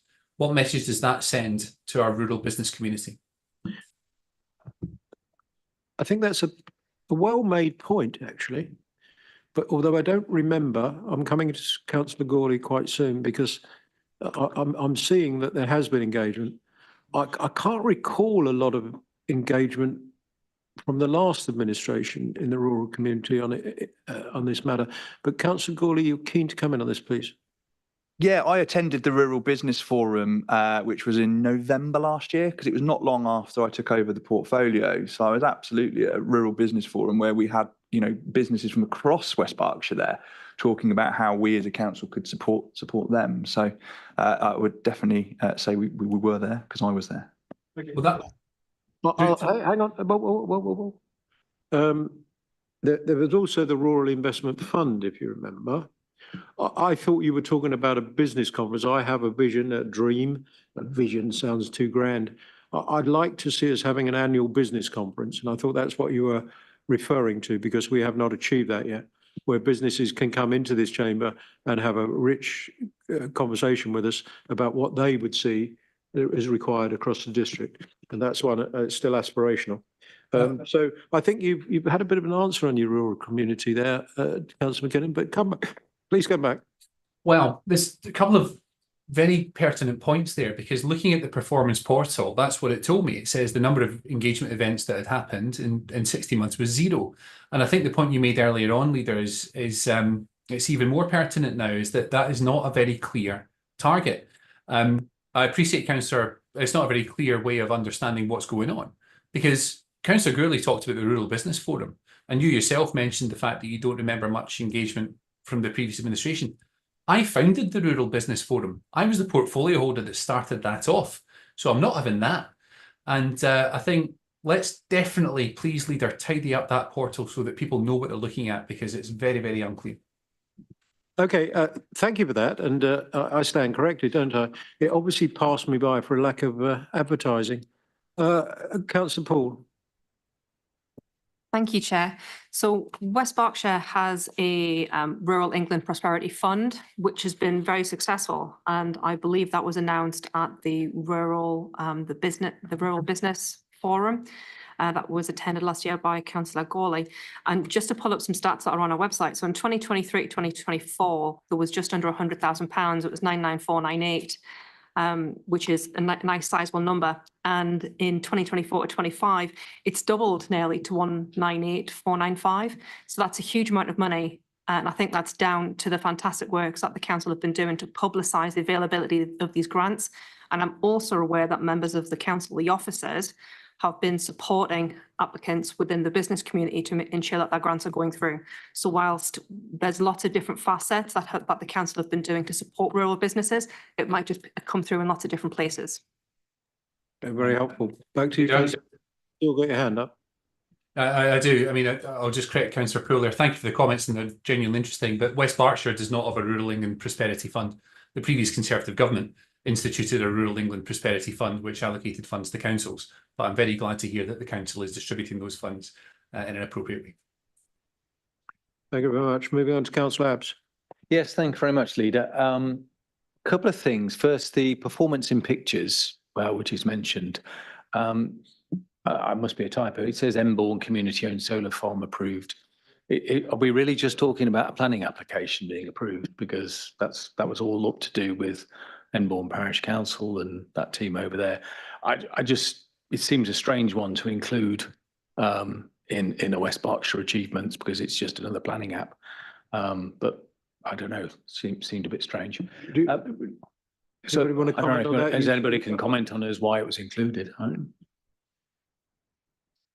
Okay, well, no, all right. Okay, it's a minor thing, really. Yeah. You do note here that more EV charging points were installed by the council, and that's very much appreciated. I'm just curious as to why or maybe we do have a measure and I'm missing it, why we aren't measuring those that are failing and not replaced. And if I just walk across to the car park from the offices here, there used to be 2 that they stopped working a year or so ago, and now the units seem to have been removed completely. So maybe we should have a measure not just for new ones in stalls, but those actually in operation across the district as well. Because if we're not going to maintain them, we're kind of wasting our money a bit, really. Noted. Councillor McKinnon, second bite. Thank you. Lovely. Okay. Another red for us to discuss. The pedestrianisation of Newbury Town Centre. You've missed that target. And I think the reason for that is that the government have mandated a consultation. I don't want to blow my own trumpet too much, but way back at the start of this administration, we told you that a consultation should happen before it was implemented, and now you're going to be forced to do it. If only you'd listened to us, it might have been able to have got off the ground by September. But my question is, will you abide by the results of the consultation when they come through? I think you have got that question done later. We can take it early and don't put it again later then. Is that okay? Of course. Right. So let's just rehearse this a little bit. The very nature of an experimental traffic regulation order is that you experiment. And during the period of the experiment, you consult. You consult on something that actually exists, that people are able to give you a real-time response on through seeing it in action. It's a source of huge frustration, Councillor McKinnon, which you would have had you had the sort of ambition to do this, which we asked you in opposition to do several times, that we extend the pedestrianisation into the evening. Extend. Let's be quite clear. We're not starting from ground zero here. Pedestrianisation has existed since about 2009. So we've had 15 years of it. We know what it's like, and we just wanted to extend it. And by golly gee, Department for Transport said, they virtually said, Councillor McKinnon, we're not sure this has been done anywhere else, extending it beyond 10 hours. They spent months, Councillor McKinnon, they spent months going around in circles telling us what we would have to do. And here we are. Finally, we get some clarity that says we will do a short, sharp consultation in order to satisfy the Department for Transport. In order to satisfy the Department for Transport, to allow us to then do the experiment, to then consult again during the experiment. That is the cockeyed system we've ended up having to fight our way through. But Councillor Gourley is now going to answer your question a little bit earlier than members' questions, so we can make good time later. Is he though, Leader? Councillor Gourley. I think I would also add, Leader, that this is a very frustrating situation to be in, because we're being asked to do something that actually even the legislation doesn't ask for, which I think is bonkers. And I welcome the new Labour government's approach to actually letting local councils get on with things, and allowing local councils to make decisions for local residents as opposed to being dictated to by the previous Conservative government that we had. So to answer your question, thank you. You can wait for the question if you like in members' questions later, Councillor McKinnon, or I can give you a more rounded answer. Just want a yes or no, Councillor Gourley. Debate. But I don't appreciate having pieces of paper waved at me. Oh, I'm sure you recover. Yes or no? Will you abide with the consultation result? It's not a dialogue. You put your question. Let the member, the portfolio holder, answer, please, Councillor McKinnon. Well, Leader, it will only take one word, but I await it. It might take several. Yes. You'll have to bear with us. We'll answer the questions in the way we wish to, please. So just to remind everybody that this is a pre-trial and pre-experimental consultation that's non-statutory, we will absolutely wait until the feedback is in, reviewed and analysed. Leader, look.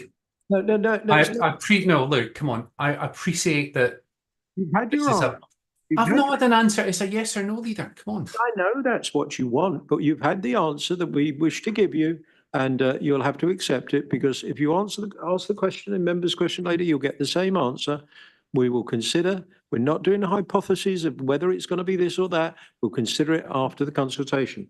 Any more? Councillor McKinnon. I do have a couple. Thank you, Leader.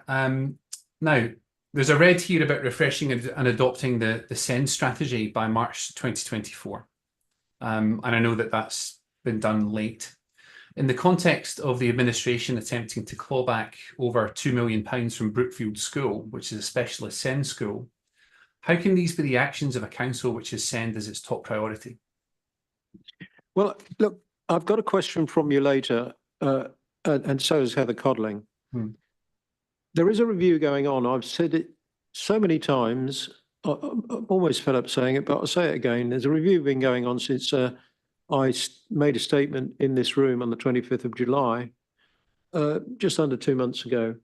That review has been taking place. We were at a school this morning going through their clawback. I visited 4 schools now, I think it is, and you will have to wait now.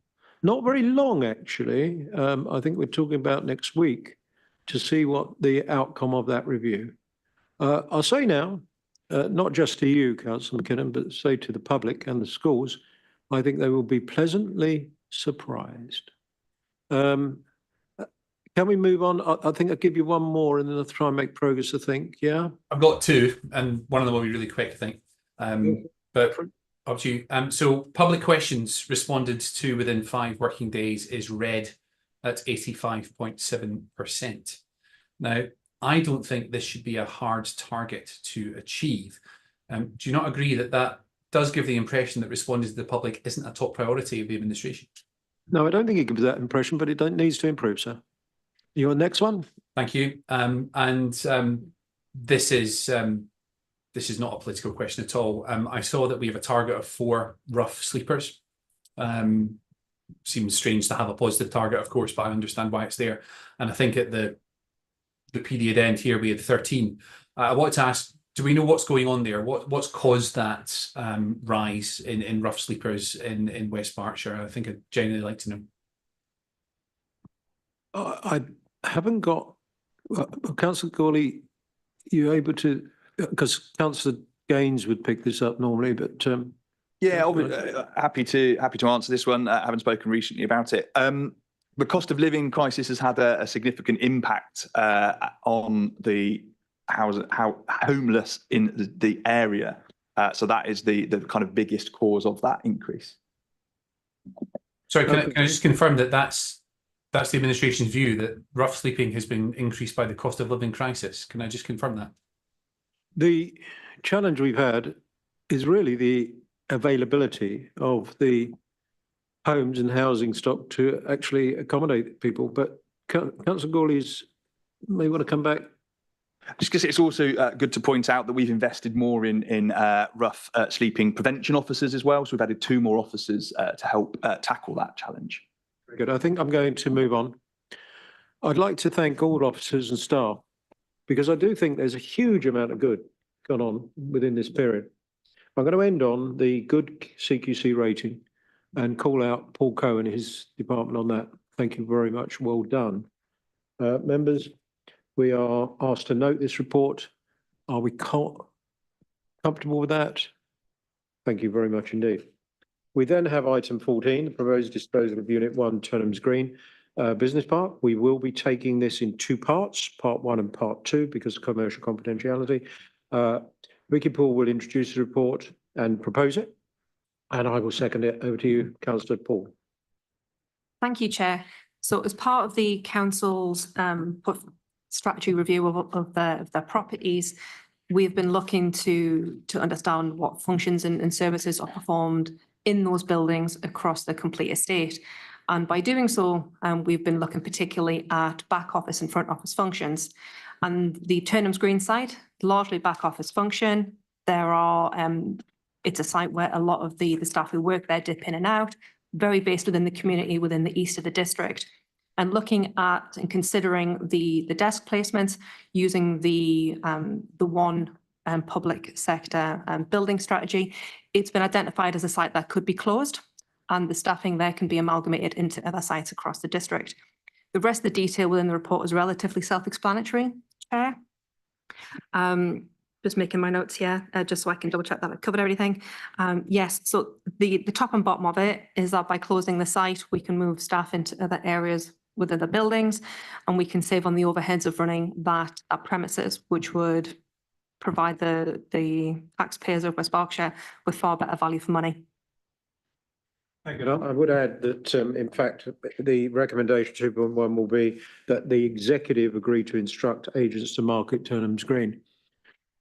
Thank you, Chair. You did beat me to that. I was just going to ask if there's any other comments. Very good. And also, I'm not sure we're quite there yet, but I understand that some of the staff will actually only really just walk around the corner and go to the Newsham House, which is the fire headquarters, which is right next to Turnham's Green.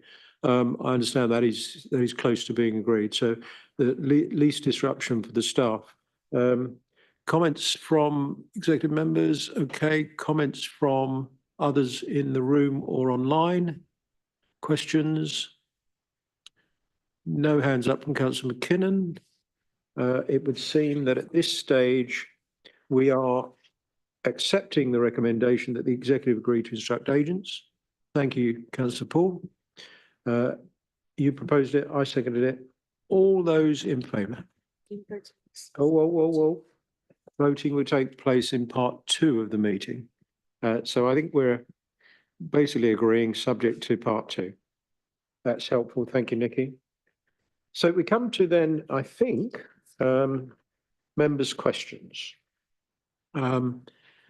So first one up is Councillor Tony Vickers, but he's not here, so he will get a written answer. Next one up is Councillor Dominic Bowick, who's not here, he will get a written answer. Question C, Councillor Ross McKinnon. Councillor Heather Codling will take this now. Thank you very much, Chair. Thank you, Councillor McKinnon, for your question. The West Berkshire Scheme for Financing Schools, approved by Schools Forum, includes provision for the clawback of excessive reserves in line with the Department for Education regulations. This provision was introduced to ensure resources made available to schools were spent in a timely manner and not accrued in an excessive level in schools' bank accounts. Where a clawback is made, these funds are reinvested to support the delivery of services to pupils with additional needs. This ensures the maximum level of resources are invested in supporting children to achieve the best outcomes possible. As you know, and the leader has mentioned this just now, a review is taking place and should be finalised next week. So watch this space. Do you have a supplementary question? I do. Thank you, Councillor Quadling, for that answer. Really, never mind the 2 million or whatever the review figure sort of spits out at the end of the process.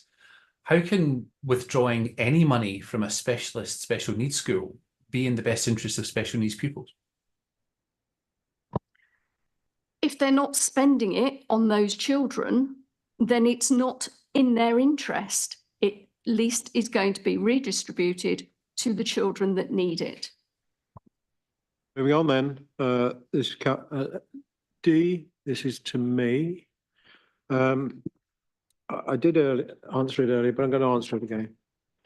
The Schools Forum took the decision to proceed with the clawback of excessive reserves following the receipt of school budget plans in May. This led to the decision about the level of clawback being made in July. Following feedback from schools, a review of the clawback process was initiated. I initiated that on the 25th of July in this chamber. Due to school holidays, this could not be completed until September. We gave all schools the opportunity to put in submissions to September the 11th, by September the 11th, which was a few days ago, because clearly they were out for the summer break. But within 2 months, we are in a position to, having visited the schools most affected, and we're talking about 4 schools out of, I think, our estate of about 80 schools. So let's get a bit of perspective on this. It is unfortunate this extended the process, but actually the question talks about why is it still ongoing nearly 6 months? This review still ongoing nearly 6 months into the year. I will put it to you that actually it's going to be a review of 2 months, slightly less than 2 months, and impacted by the school holiday. So I think we probably would have done it in about 4 weeks had that holiday not got in the way. But it has extended the process. The appropriate time was allowed for schools to fully respond to the review and for the information to be properly assessed. And we are just about there. So next week, I will be making a statement. We will show the different workings as a result of those submissions. Councillor McKinnon, it's not 6 months, it's 2 months for the review. I said in this chamber a couple of weeks ago at the full council meeting, it's a serious review. Next week, you'll find out just how seriously we've taken it. Do you have a supplementary? I do. Thank you, Leader. The fact remains that we are nearly 6 months into the financial year and that review is ongoing, which is the parameters of my question. So I think my question is accurate. Let me ask what is a supplementary question? It might be the same question in another way. With the benefit of hindsight, Councillor Brooks, do you think that you could have managed this one a little bit better? I think what we're doing now is absolutely necessary. I think we will end up with a good result for all of the people and all of the children of West Berkshire. We will have helped protect the council from ever increasing high needs block deficit. We will have shown the Department for Education that we are going to take this seriously, that we are going to try and make it an impact on that, so that when the government finally relent and give us an amount of money right across the country, which in my experience is never 100% of the challenge, we will have made an impact on that. We will have shown the Department for Education that we are not going to leave the schools growing their reserves without necessarily committing them. And therefore those reserves, if you remember, Councillor McKinnon, had grown to 13.5 million across the district. I think this review will be shown to be very fair, and we will have protected the council, the children, and all the people of West Berkshire by taking some tough decisions, I have said to all the schools that we've visited, the clawback will be an annual process, So now it won't be a surprise in any way. I don't think it was, but they will know in future that the clawback calculations will be made, and that may encourage them to commit their funds as quickly as possible in consultation with us, and we'll do everything we can to help them get those funds as quickly as possible. That's my answer, long-winded, but that's what you're going to get. Thank you very much. Next question, G, to Ian Cottingham. Thank you, Councillor McKinnon, for your question. So it's a very short answer. We're currently trying to. Sorry, hold on. I saw one up there. Yeah, but I saw one up there. That wasn't that one. I think I certainly saw one up there to Councillor Cottingham, and I followed that. But I'm going to stand you down, Councillor Cottingham, and question E is to Councillor Pemberton. Yeah, Councillor McKinnon, thank you for your question. There are 3 major networks covering the village of Bradfield Southend: Vodafone, O2 and 3 UK. Barriers preventing development, such as cost, may mean that alternative options need to be considered. We have been successful in improving the network across West Berkshire through the Digital Infrastructure Group Partnership, DIG for short. Our overall 4G network outdoor coverage provided by at least one mobile operator has improved from circa 55% in 2014 to 99.99% by West Berkshire being open to business and encouraging mobile network operators to invest. We've partnered with Vodafone on a pilot implementation of a new innovative technology called Open RAN at the Six Bells in Beanham to provide an improved 4G network to a rural village, and Vodafone now plan to commercialise this solution. We are currently looking at ways to map out quote-unquote not spots, and we'll be working with our deliver partner to do this in the most effective way. By leveraging these options, we can work towards ensuring reliable mobile coverage across Bradfield Southend and surrounding regions. If any residents have specific issues, please get them to contact the DIG team and we will see what we can do to help them. Do you have a supplementary question? I do. Thank you, Councillor Pemberton, for that answer. My supplementary is quite simple. It's like, will you work with me to help residents do that and to help their mobile signal in an area that's long struggled? But I look forward to working with you if that's a yes. I am more than happy to work with you, Councillor McKinnon, to assist your residents.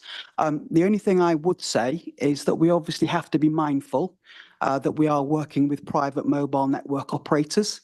The council can do so much, but we need to bring those other partners involved. And if those other partners have concerns, obviously they need to be addressed as part of that process as well. But absolutely, in terms of improving mobile connectivity, it's something that I stand full square behind. I can't tell you how annoying it is when you walk into an area or drive or travel into an area and you can't use your phone. So fully understand where you're coming from. And I do, understand the situation that your residents are in. If you want to work with me and there's anything I can do to assist you and your residents, please reach out. Thank you very much. And then we do now have the 1G to Councillor Cottingham. Once again, thank you very much, Councillor McKinnon, for your question. So the numbers, at the moment, there are 32,857 residents over the age of 65 in West Berkshire. We're currently trying to quantify the exact number who will lose their winter fuel payment as a result of the government's withdrawal of the allowance. The current estimate is roughly 93% of those residents. So approximately 30,600 residents of West Berkshire are over the age of 65 who currently receive the winter fuel allowance. We estimate to be losing that with the change in policy. Do you have a supplementary question? I do. Thank you, Councillor Cottingham. And yeah, great to hear a simple answer to a simple question. My supplementary is, do you consider that this policy change by central government will put additional pressure on the household support fund, which the council administers.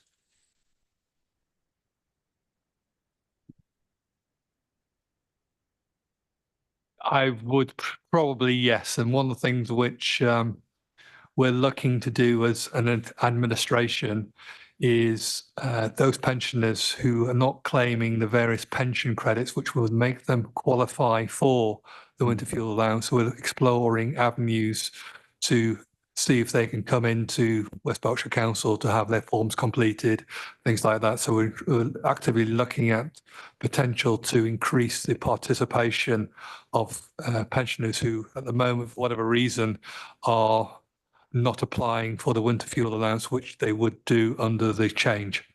So I would guess there would be an increase in, as I say, number of pensioners who will be actively looking at this particular scheme. Thank you very much. Councillor Cottingham.